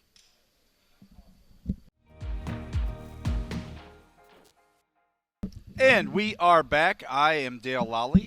He is the Matt Williamson, and Max Starks has stepped away again here. But Max is having a little technical difficulties. A little bit. A little bit. But watching the defensive tackles and linemen here running their 40 times, we're starting to get some 10-yard splits and things of that nature on some of these guys. And that's good to just see athleticism actually happening, in Indianapolis. We've been here for a long time so before here's that. the difference when we're talking about those 10-yard splits, the difference in that. So, for example, Zeke Biggers from Georgia Tech ran a 5.09.40. Which isn't bad for him, It's okay. Warren Brinson from Georgia ran a 5.11.40. You would think it's similar, right? You'd think that their 10-yard splits would be similar. Zeke Biggers is 1.74, and Warren Brinson's is 1.79. Okay, yeah. They ended close together. Right. But the start wasn't quite the same. And I bet one of them started to tucker out a little bit, Yeah. But the 10's more important for these guys. Yeah. I mean, it just is. Yeah, so we're starting to get some of those in here. Derek Harmon's was 1.77, so he's kind of in the middle there. He ran a 5.15 the first time. Caldwell, man, he's all right. 5.2 and a 5.17 for his 2 times. Yeah. He's screaming Steelers. One of my favorite noses in this for sure. Really active. Yeah. Yeah, and he has a little pass rush to him, too. Josh Farmer's our guy, too, his second time. I would expect him to do better this time than the 5.14 he posted the first time around. Let's see if he can make that happen here. I think this guy has a real legit chance to be a stuller, too. Yeah, just a good football player, active. Body type reminds me of Keanu Benton a little bit taller than Keanu. There was a false start there. But crazy long arms for his height and weight. Yeah, now people are going to look at this and say, well, Tyrion Ingram Dawkins from Georgia, the other defensive tackle, he ran a 4.86, but he ran a 4.86 276 pounds. That's a lot different. It's a huge difference. Do you think he runs that time with 30-pound weight on his back? Yeah, that's just, so it's going to look, it's going to look different than, for example, 200 or 328-pound Cam Jackson, who's 50 pounds heavier than him. Yeah, and some of these guys they accumulate like the RAS, the relative athletic score, and the speed score that's based off of time, basically, versus weight. I mean, you're not going to run the same just because you run the same position or have the same body type or the same bulk letters beside your name. Right, exactly. All defensive tackles are not built alike. Yeah, and I hate that sometimes you get an edge guy in with the true linebackers too. Like they don't really hardly do the same things on the field. That's what when Max had to do his bench press when he was here. Because of the medical stuff, he got pushed back to the next day to do his bench and had to do his bench with the defensive lineman. Which that's not as bad as doing bag drills and things, an edge guy with a 220-pound linebacker that used to be a safety. Yeah. Yeah. So Farmer's having trouble getting out of the blocks here. It'll be his third time. Back-to-back false starts there. And again, Mark Gorshak, the former Steelers scout, is still running the 40 times here at the NFL Scouting Combine. And this is stressful on these dudes, man. Oh, absolutely. And Gorsh does a great job of just that nice calming voice with them, keeping them, just hearing that voice and not yelling at them and, oh, you can't do that. Yeah, and adding to the stress. I love how he pulls the groups together before they all run, basically telling you, we want you to be fast. I want you to be fast. Like I'm on your team. We're not the opponent here. That was a 5-1-2 the second time around for Josh Farmer. Slightly better. They're all good enough. I mean, it's fine. Check the box, move on. Absolutely. I would be curious for his 10s whenever those start coming in. Yeah, see if once they get that updated here, I'm continuing to refresh. And these are all unofficial times. Sometimes they get changed overnight and stuff. Yeah. Okay, this group isn't phenomenal, by the way. I mean, there's some guys of interest. Some of the 10-yard splits here. Darius Alexander's 10-yard split was 1.72. Okay. You're hovering around 1.70. You're in pretty good shape for these big people. Yeah. As I mentioned, the Ingram Dawkins, it was 1.7. That's the standard thus far for this group. But again, he's the lightest one that's run. He's the lightest one there. Although I will say that Robinson, if they posted, his was good. If they posted his yet. His was 1.71. So he ran a 4.83 at 288 pounds. I think he's making himself a little money just with that. I like his tape. Yeah. I mean, and that was the question with him: is he going to be big enough? There's Harmon again. Yeah. And B, is he going to be athletic enough? Well, I think the athleticism is there. Mm-hmm. And again, at 6'5", 288 pounds, I don't have to stretch him too far to make him a 3-4 defensive end. He'll add 5 or 10 pounds of muscle too. I would imagine. Yeah. Right. Piece of cake. Yep. No, he'd be interesting. Yeah. You think like 4th round for him? So, yeah. Maybe 3rd. Yeah. Maybe. Yeah. Yeah, I think he might be on my best of day 4, day 3 list. Yeah. When you go into that, absolutely. Especially if the Steelers haven't taken an end at that point. Mm-hmm. But that would be somebody I would take a look at because I'd love him to be a part of the team. Yeah, I mean, I think everything else is good. Yeah, he's checking the boxes and the motor's there. Again, the wreck-it Ralph. Disruptive. Yeah. Yeah, just go out there and make plays. Mm-hmm. No, he'd be useful. See what. See if Harmon can keep us Harmon under here. 5 again. See if he can improve on that. 4.97 he ran the first time. I did expect it to be a little better. I mean, he can run. And he's off. A little better start that time. This one looks a little faster. Let's see if it. Yeah, 4.95. A little bit. Yeah. A little bit. That's fine. He did well. He had a good day. The comparisons to him, a lot that you see, and I'm not surprised. I see some Cam Hayward type comps there because he will lock out the arm. He'll use that. He is that long, that one straight arm, right? Punch. Yeah. Just bring him in and let him learn from Cam. That would be the ultimate mentor, obviously. Yeah. So starting to get the big fellas are running and. We're rolling right along here. Yeah, they're getting through this group pretty quickly here for their runs. We'll see the second group come out here soon. Mm-hmm. And then these guys will do jumps and things like that, which you don't see much of. You might just see a highlight or two, but I'm sure we'll get some numbers rolling in when they do happen. So Jamari Caldwell, we were talking about him, the nose tackle. His 10-yard split was 1.86. Okay. Not great. I mean, he's 330 though, he's right? 330. Yeah.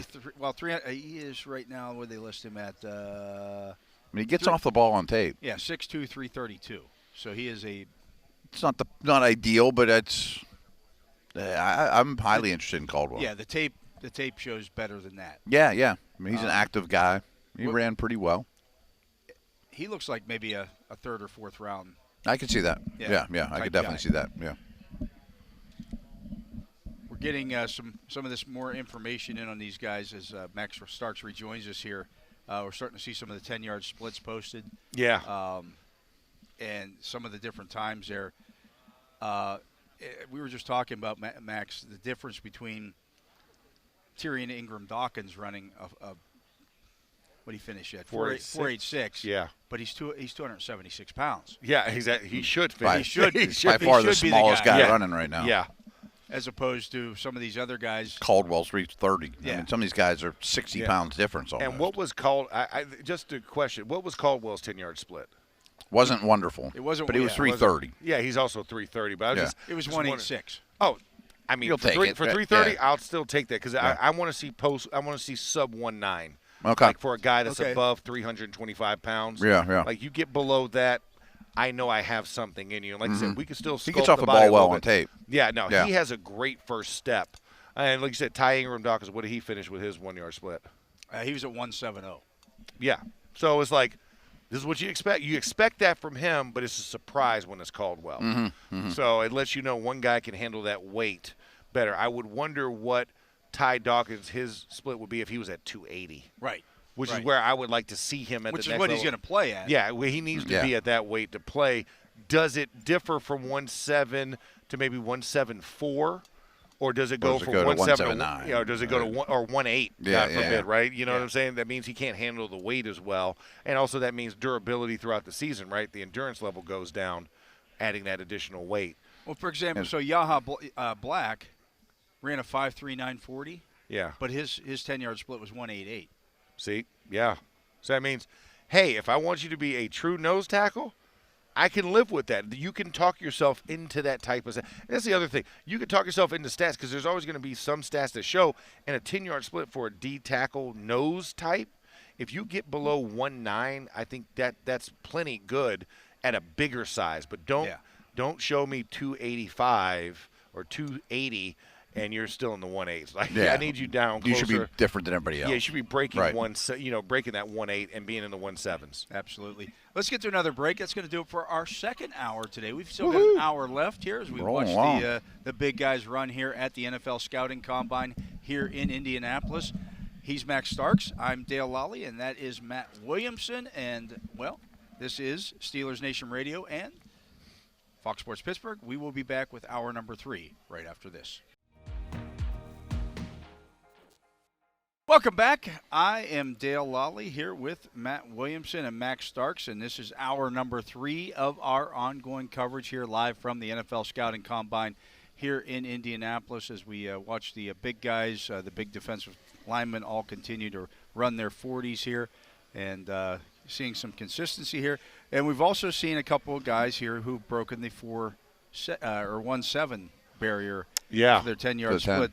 That would be Tyrion Ingram Dawkins from Georgia. He's 276 pounds. Yeah. But also Jared Henderson Hunt from SMU. Oh, the SMU guy, yeah. Came in at 169. He's at 290 pounds. That's impressive. Yeah, that's impressive to break that split.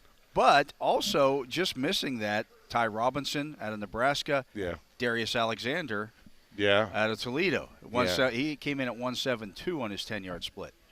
Which, once again, that's an impressive. At 305 pounds. That's an impressive number. Yeah. To have that's explosive. One of these things is not like the others. Like the other 3 guys are all a little lighter. You expect it, but have a big guy breaking that low in the 1.7s, that means the guy has a lot of ham hock power. Yeah.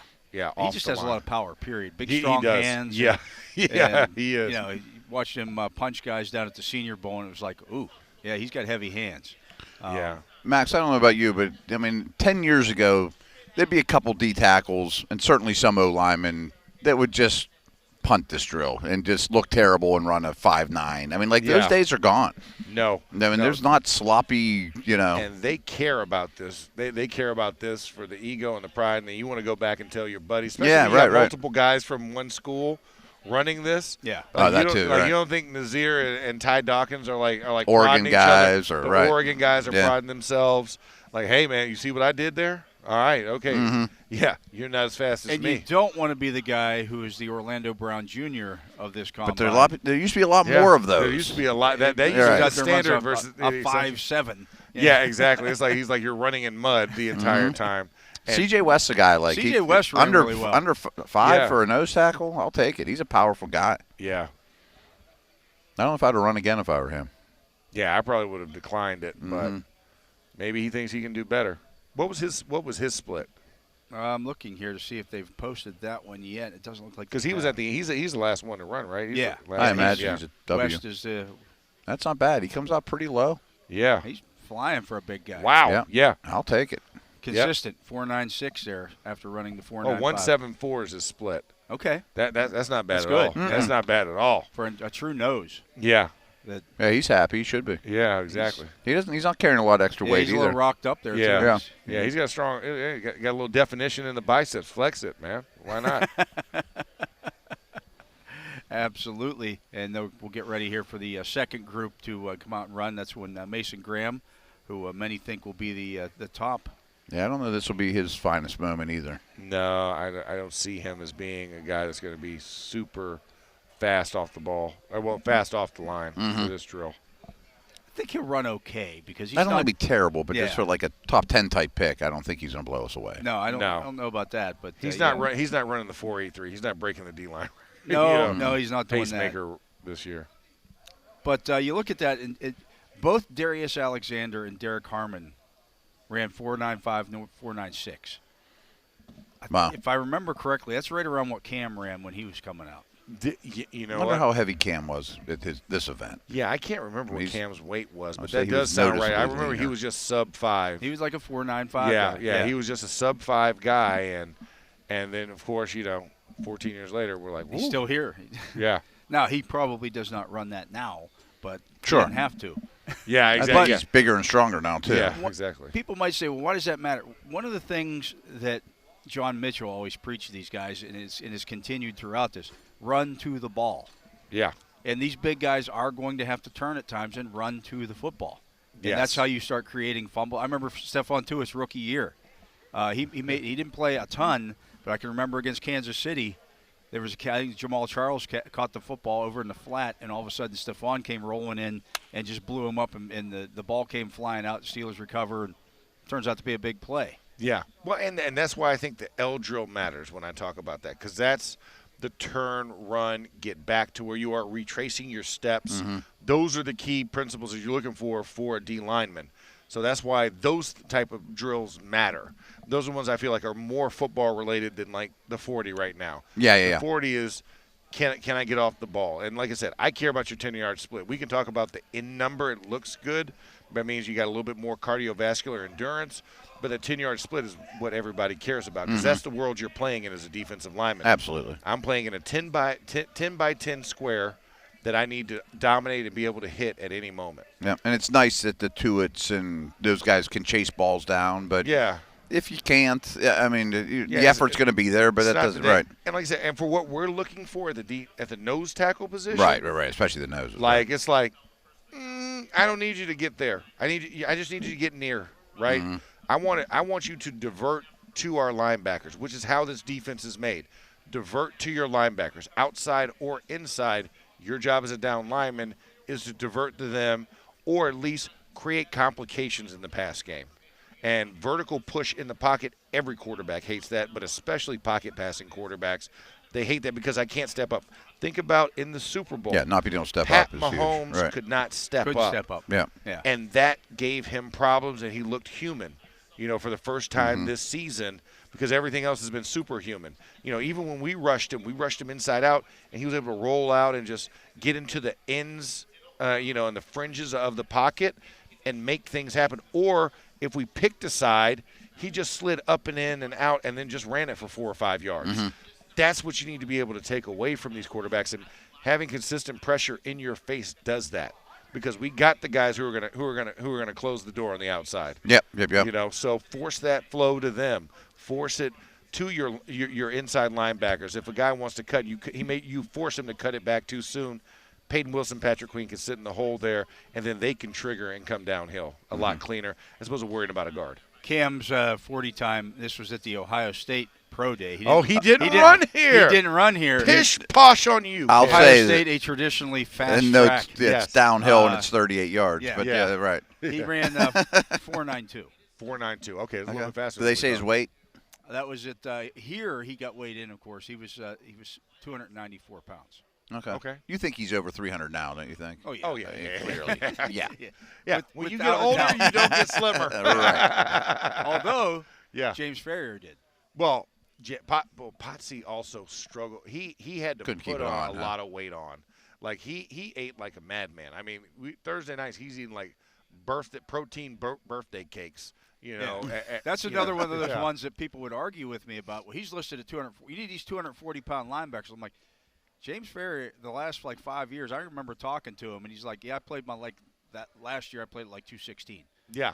because and he's I need now to keep my sub quickness. 200 now in his life. That's He's his like natural weight. Yeah, he's Yeah, like 190 now, and he like runs like 5 miles a day because we follow each other on Strava. And I'm just like, stop running on Santa Monica Beach every day. You're making me look bad.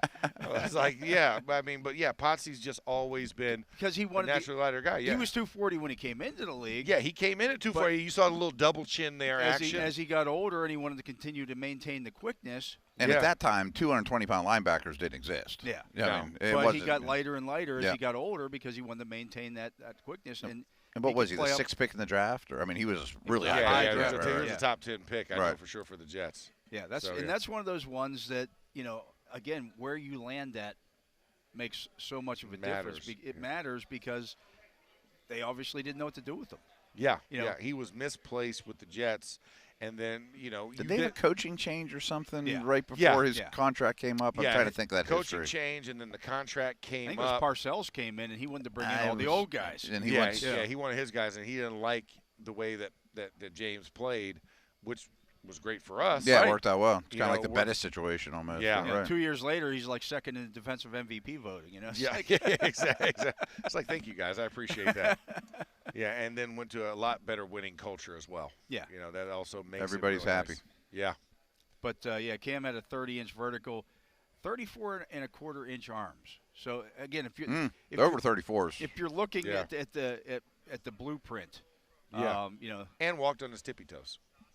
He used to walk on his tippy toes. He still does. Did he really? I know he still does. Yeah. If you ever see him walking, he walks around. He's always on his tippy toes. Yeah. It's pretty. I hadn't funny. thought of it, but yeah. Yeah. I mean, even in cleats. I mean, not on the field necessarily, but yeah. No, not when he gets into a stance, but right. No, he's taking on a guard, but his right. natural walk is like you're like, oh, you're tippy toe.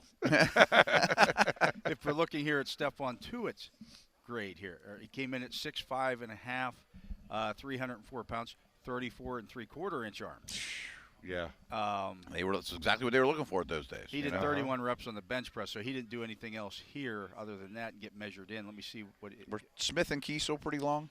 Yeah. Kiesel, definitely has long arms. Yeah. Ridiculous length. Yeah. Yeah. His, I mean, Kiesel was like one of those guys. He could dunk at the drop of a hat. He was super athletic. Yeah.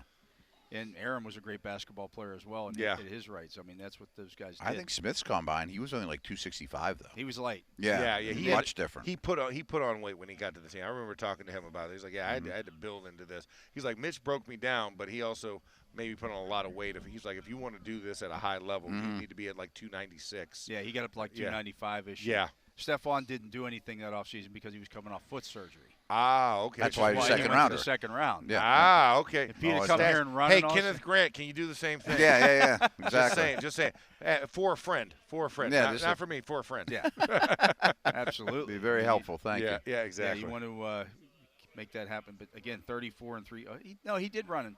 He ran did? at his pro day. He ran a 4.92. Oh. Whoa, so matching 40s. Sub 5 for those big guys back then was pretty rare too. Yeah, you were moving. Yeah. You were moving at that speed. And they trained a little different than these guys too, and Yeah, right? these guys don't have the track coach coming in for 4 weeks and working on your stance and manipulating every little thing. Okay, here we go. We're watching. Get the wave drill going. Yeah. Big guys on the move. Hey, fat guys doing fast things. Fat guys doing fast things. Look like they're dancing out there.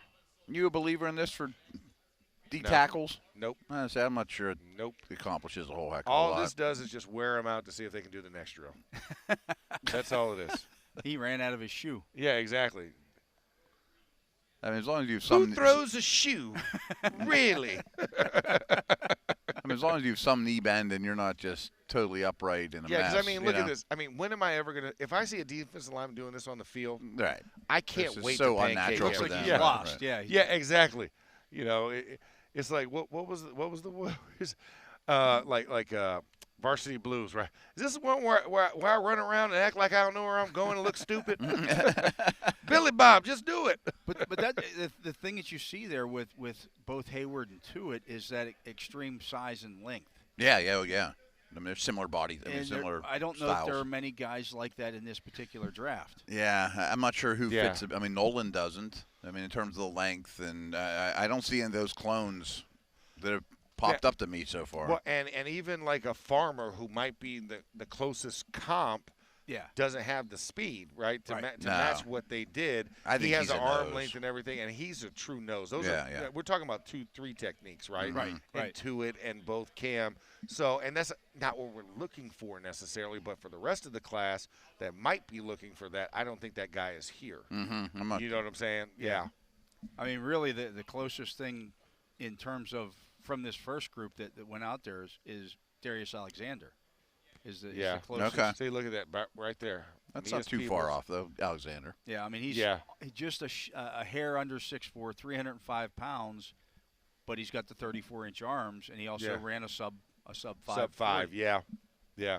But it definitely doesn't look the same.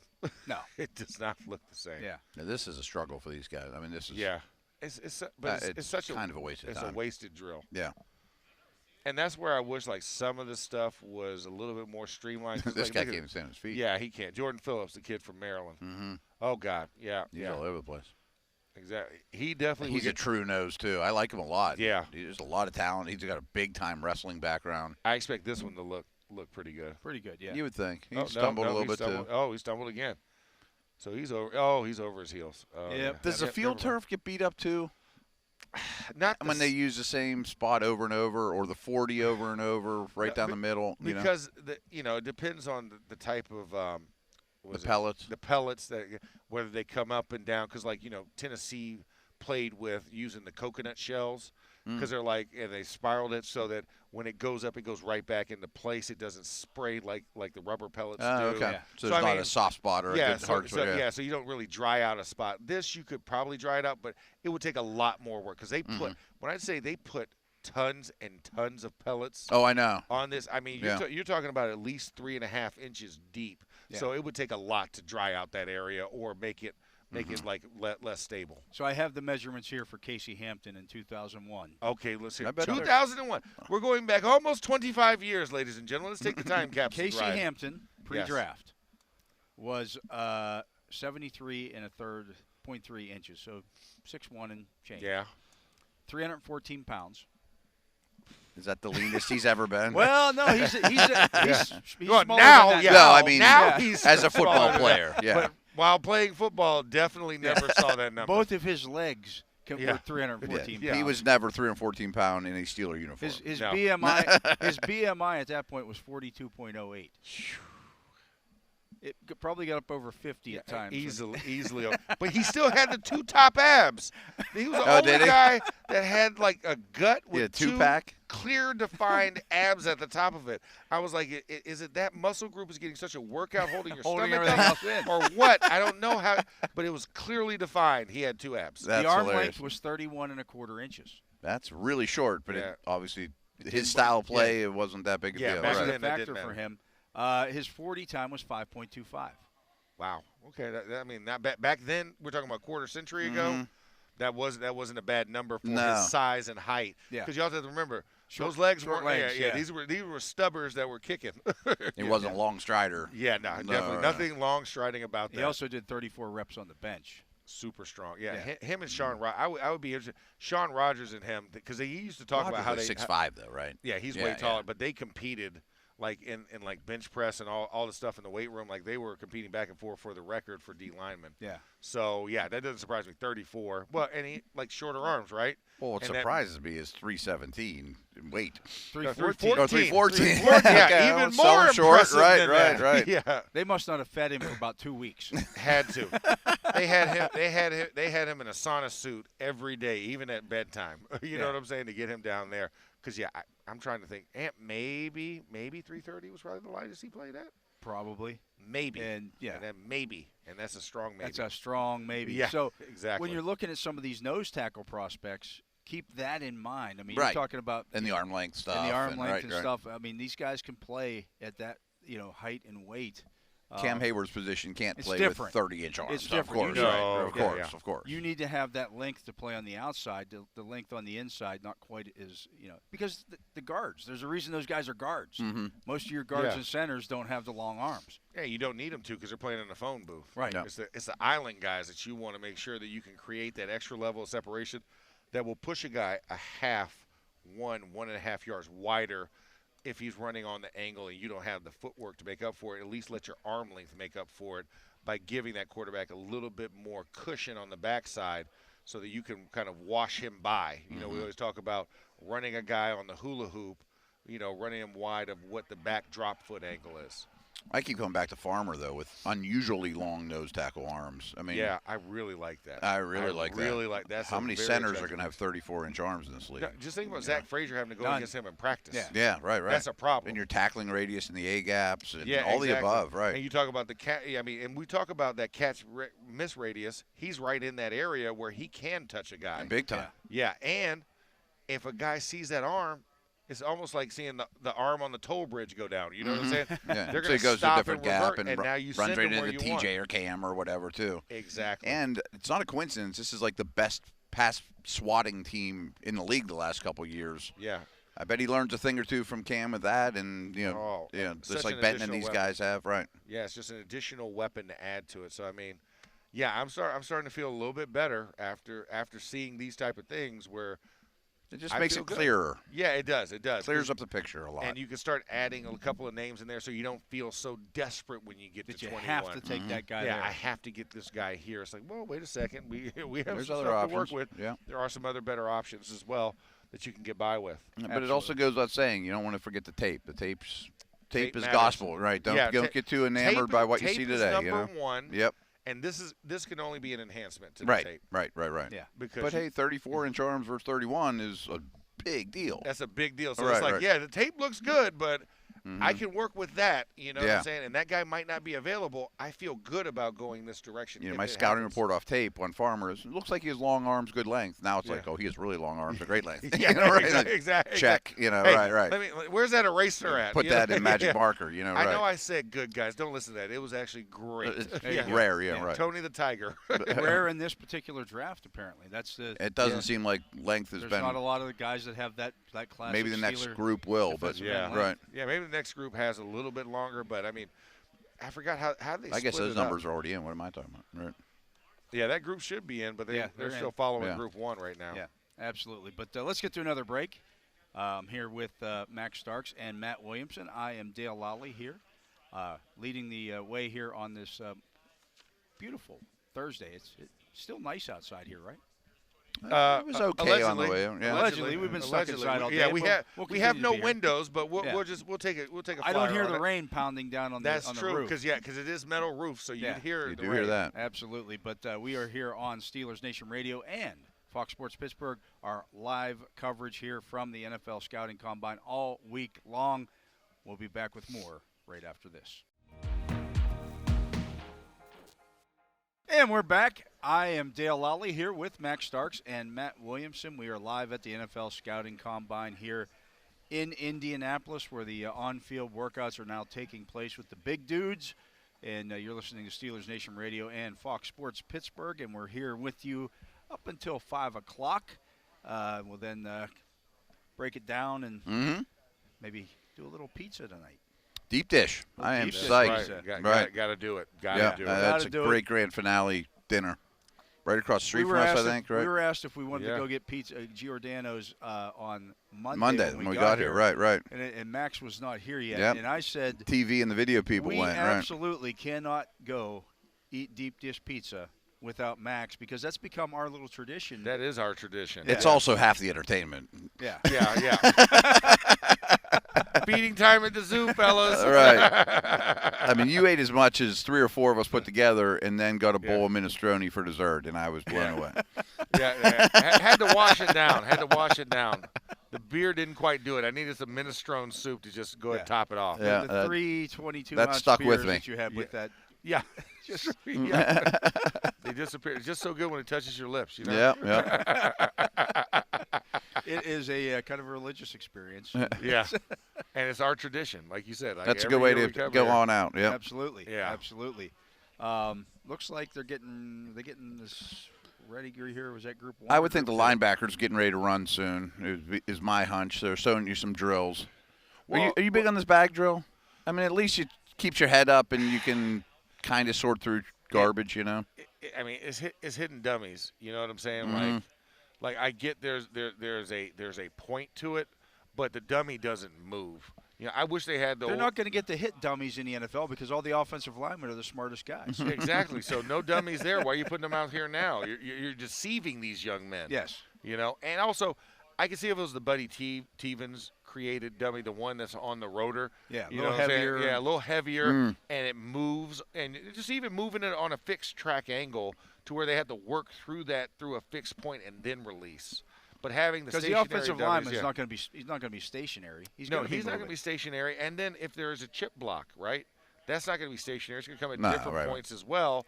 Everything comes out at different angles. Yeah, right. So that just reminded me. I forgot what we were going to talk about. You had to get up and leave, and so we didn't talk about Broderick Jones switching to left tackle. Yes. Oh, right. Yeah, we did not get. We were going down that path pretty strong. So that was his position at Georgia. Correct. Yeah. He comes to the Steelers. They put him in at right tackle. Yeah, halfway through the season. He's now played there for 2 years, and he's going to switch back. And you mentioned something. But he did a lot of left before Fatanu got hurt, right? I'm trying to think. He hadn't done a lot. In camp, I'm talking about. Because I guess Dan Moore could never play right, so that was always the idea was that Troy and Broderick were going to compete on the right side, and then they wanted to move Broderick over to left and give him some reps over there. After they felt comfortable at Troy. Right. It was almost the same thing that happened to Dan Moore his rookie year. If you remember, Zach Banner was coming off an injury. So the first week and a half, 2 weeks of training camp that year, which was at the stadium, they had Chooks stayed on the right side, and they kept Dan Moore on the left side. The idea was going to be a placeholder, that Chooks was going to bump over to the left side when Zach came back, and then they were going to get Dan Moore work on the right side. They got 1 day of that when Zach came back, and Zach got hurt again. Yeah. And Zach's right only, and Dan's turned into left only. Yeah. It's been kind of a tackle puzzle that's not perfect. It's kind of the same thing that happened that year at the center position, if you remember as well. They had all kinds of injuries in camp.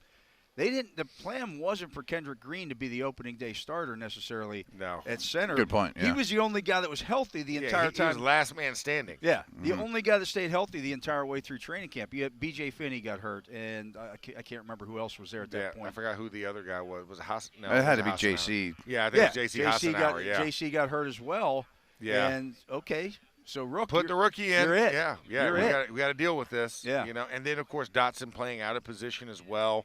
So you had a lot of moving parts on that one. I mean, this one, and I think for Broderick, it is like riding a bike, but he's going to have to practice it. And I think going into this offseason knowing that you got to do left tackle. At least now we know. Hey, this is what I'm coming back as because I wasn't going to be the right tackle for another year. Dan Moore's not coming back, so I have to make it work. You know what I'm saying? I always say this, stress just like pressure, right? It can burst pipes or it can make diamonds. Now we're in the pressure-making business. Which one are you going to be? And it's good for the Steelers' standpoint that he gets to do this now because they got to decide that fifth-year option after the 2025 season. That comes quick. It comes quick, and so now, is he a left tackle? Is he better at left tackle than he was at right tackle? Yeah. And to your point, the difference in what you do with your arms on the different sides. You read the books about, and I like reading historical novels, and a lot of the stuff about the 100 Years' Wars between the French and the English. Yeah. And the English always won because of the archers. They had the longbow archers. Those guys, the guys who pulled the longbows, these shoulders didn't look like this shoulder. Yeah, I bet. Yeah, that makes sense. On one side, you had to be really strong to pull that. That bow. Old school wooden bow. This isn't a compound. Right. Bow This is a little couple years ago. Yeah. Even the guy after the archers retired. You were an archer because I could tell because this shoulder is way bigger than that shoulder. Yeah, yeah. I know what your profession is. I can imagine. Like Spartans, what is your profession? You know what I'm saying? There probably wasn't many left-handed bow. Like wow, your left one's bigger than your right. There's probably not many of those guys. But the switching back and forth is not an easy thing for everybody. No, it is. I mean, it's essentially doing everything backwards. I say you have to practice. Being dyslexic. Almost to a degree, right? Because everything's in reverse.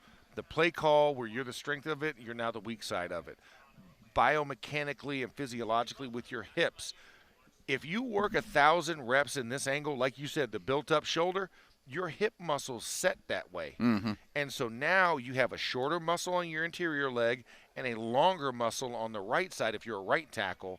And now you're having to invert that. Well, it's going to be tighter on that left hip as you start to probably begin. for quite a while. Yeah, it's going to be a while. So you have to work on it. You have to go to a chiropractor.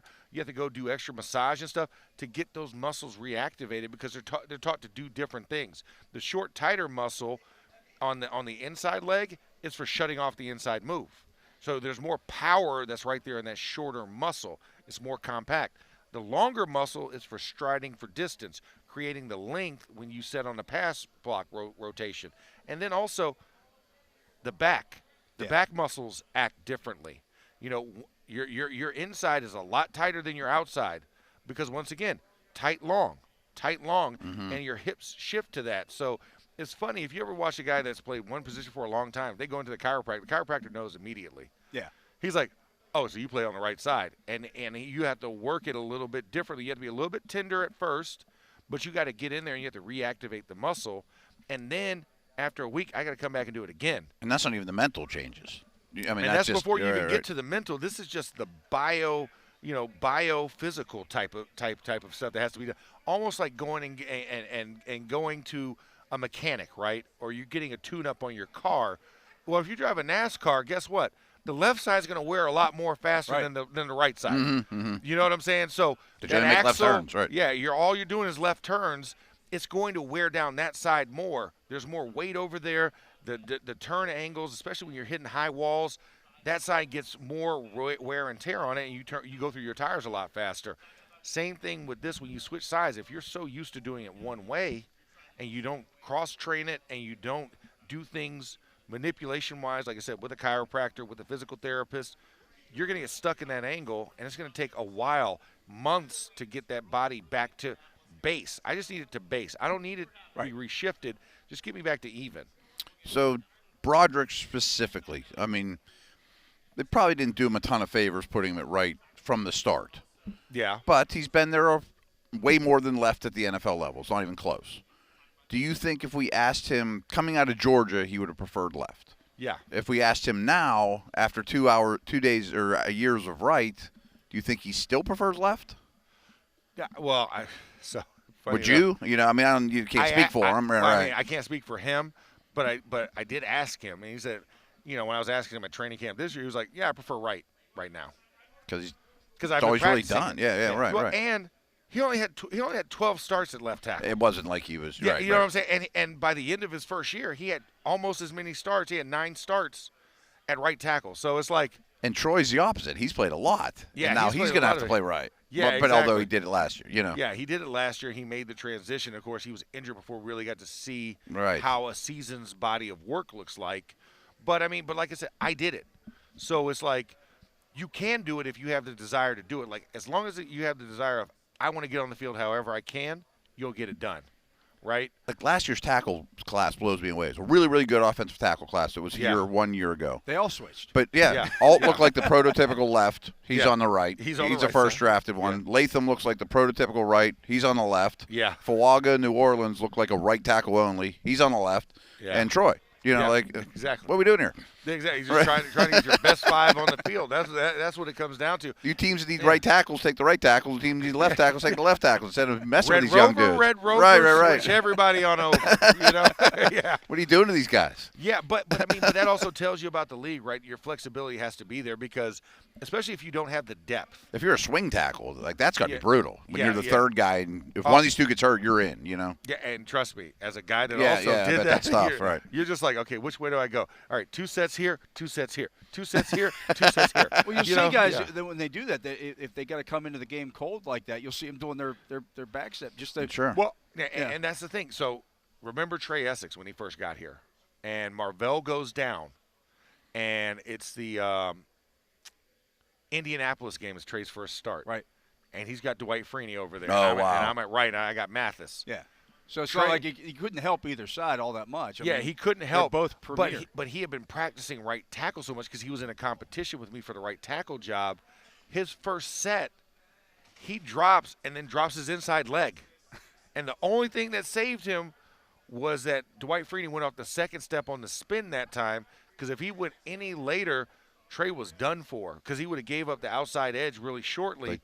He played it like a right tackle on the left side. He played it like a right tackle on that first snap. He was like, oh, crap, and he had to really think against the Hall of Famer.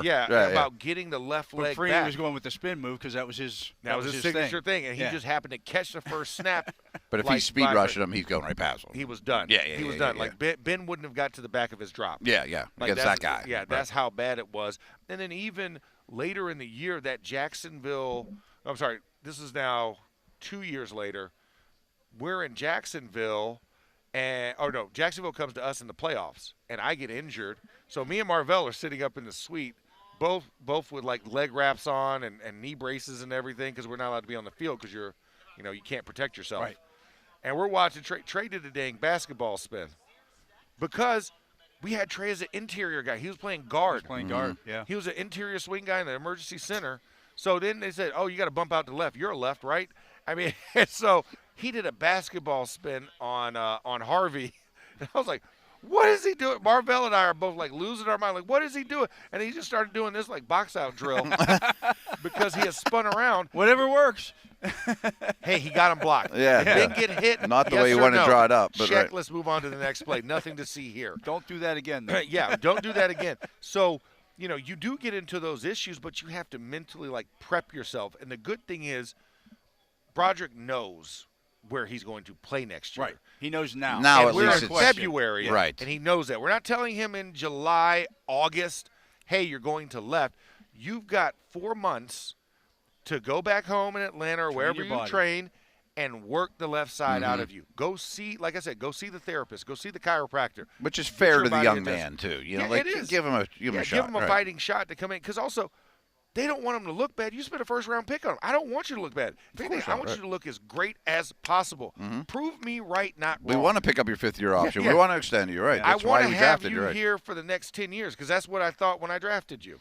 So, not to make excuses for him, but he hasn't been tremendous as a Steeler. Yeah. I mean, yeah. It's his book isn't written. He was an inexperienced player. But going to the right couldn't have been easy. No, it wasn't easy. But, I mean, like you said, he had the flashes. But also, you have to remember, in those 12 starts in colleges, he didn't finish games. Any of them, right. So he had 12 starts and probably 6 finishes. When they played Bama, he had to play the national championship game. And he played the whole game there. SEC championship. Exactly. But also, with that, he didn't have the endurance.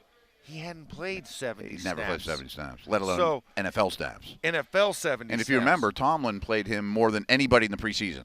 I assume for that reason. Yeah, because he was like, I got to get the reps in you now. He had the most snaps of anyone that preseason. Because you got to be ready to go. And so that doesn't do him any favors either. No matter if he did get a switch, he doesn't have the endurance.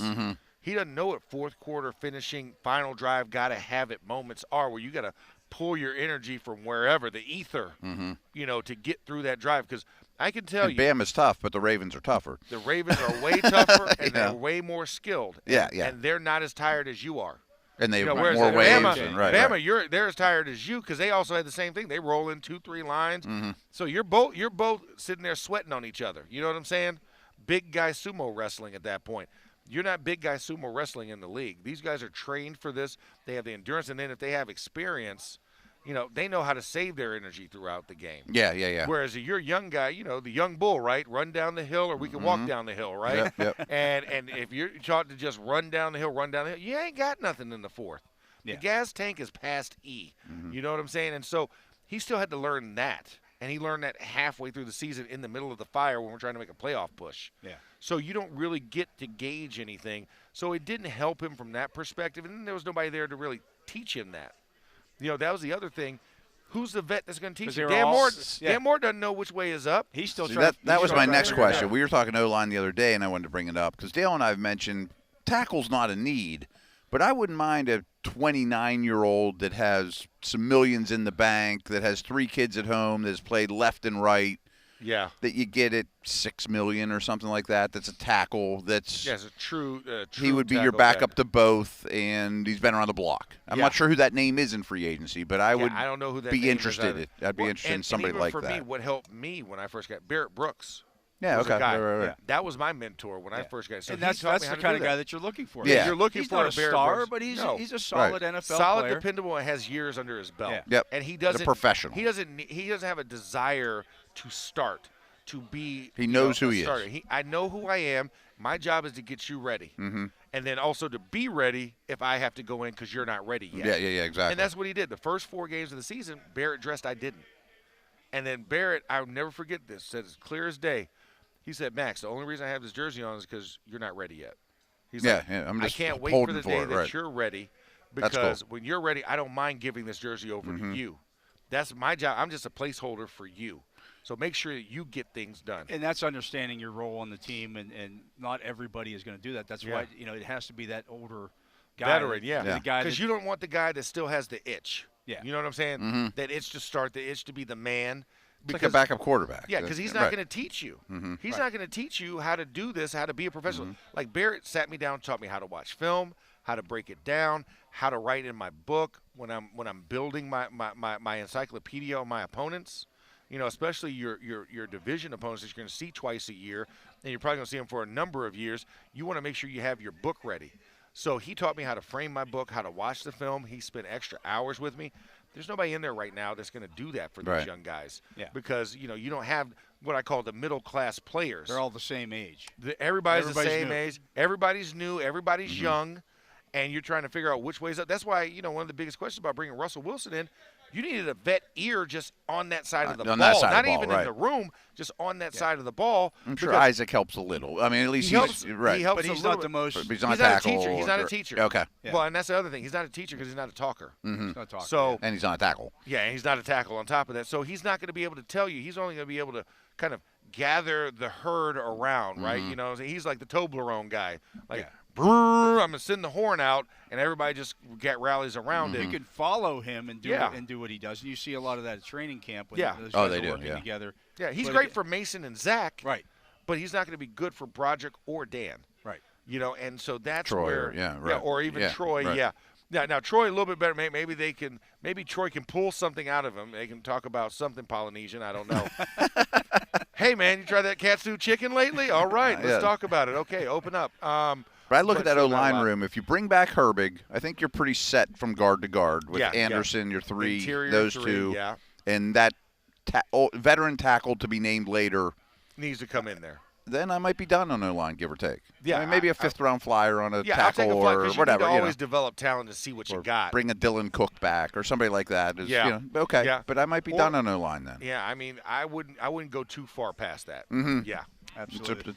Let's get to a break, guys. We're well overdue here because we start talking offensive line. It just goes. Get all and goes lathered. And goes. Get all lathered Absolutely. up. We are here live at the NFL Scouting Combine here in Indianapolis. I'm Dale Lolley with Max Starks and Matt Williamson here on the Steelers Audio Network and Fox Sports Pittsburgh. We will be back to finish up our 3 hours of coverage that we have done here today right after this. And we are back. I am Dale Lolley here with Matt Williamson and Max Starks live at the NFL Scouting Combine here in Indianapolis. And, we've been on here, since 9 to 5 every day. Tomorrow will be a little different. It'll be 9 to 2 as we head on back to Pittsburgh. And Max heads back to Phoenix. And we all go our separate ways. But Yeah. we'll Been a have good more week so info. far. We'll have more info and have a better understanding of this particular draft class and its strengths and weaknesses. And Max, this is the drill here that they're starting now. Oh yeah, the the hula hoop, baby, The hula hoop, the giant hula hoop. or what they like to call the pursuit drill. Yeah, they added the The towel. towels recently. Make sure Towel. you get a Make sure you bend. get all the way down and Yeah. grab them. Yeah, I, got See, I a think straight there's something to ball be said for that, especially for the edge guys. Yeah, edge guys, this is more important. Right. Interior guys, not so much. Dipping that inside shoulder, But not, it also not losing shows speed. But it shows the lean, and you're talking about like splitting a double team. As a Getting tackle, skinny. The initial point: can you get skinny enough Can you and get skinny? and stay on that angle, right? Mm-hmm. Because that's the one thing. Because you're going to get pressure where you're going to have to throw shoulder into offside guy and throw the hip into the other guy. So that creates a natural bend angle where you can take up both guys and then step through that. So that's what this kind of you're looking at to see how tight to the hula hoop I would they call are. that the hokey drill. That is the Hokie bro drill all day in America. That was Hokie's thing. And listen, I did not master it. That's why Mitch had to come over and talk to me afterwards. Yeah, Hokie was really good. Just do what Hokie does. I'm like, I'm not Hokie. I'm not that backside near penetration like and getting in there. It always used to kill me too when that was one of Jerome Bettis' thing. He was able to get skinny in the hole. Yeah. It's the only time anybody ever talked about Jerome getting skinny. Only time in life. But it's sort of similar though to a D tackle. Yeah. Coming through the A or B gap. Yeah, I gotta, because that's the hole I'm trying to get to, and that's where it's gonna part for me. Sometimes I hit it a little bit early as a running back, and sometimes I get there a little bit late. It's starting to close, but I need to keep on that angle because that's where the linebacker is. Yeah. So it's a vision thing, but for the defensive lineman, it's like, I know that I have A-gap responsibility. They shut the A-gap down. I don't care how tight it is. I got to be in the A-gap. Yeah. And that's where it comes between the center and the guard as a nose. True, you're always going to be in A-gap. You're never going to be going And that's out of what, when you hear the Steelers talking, you hear it all the time, when they have a bad run defense game. We got out of our gaps. Yes. And many people might not understand. What do you mean you got out of your gap? Like, it's your job. Well, it's the offensive job to get you out of that gap. Yeah. It's like we're paid money to get you away from the gap we're taught to move you away from what you want to do. Yeah. And the problem is, like you said, if you have a tough time splitting that A gap, what's the next thing you're going to do?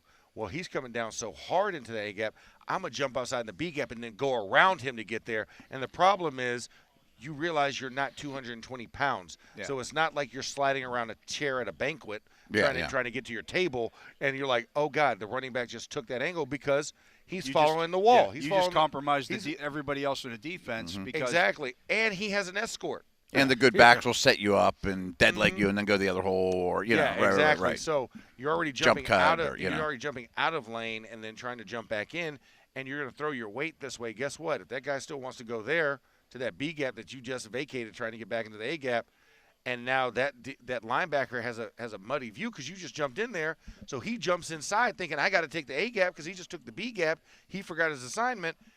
Gashing hole.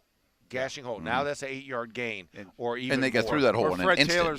Taylor's going 89 yards with it. Fred Taylor, the cutback king. He can't wait for it. Please be undisciplined, and he'll make you pay. LaDainian Tomlinson, another one, would make you pay for jumping out of your gap. That's why you had to be sound. That's why John Mitchell taught it.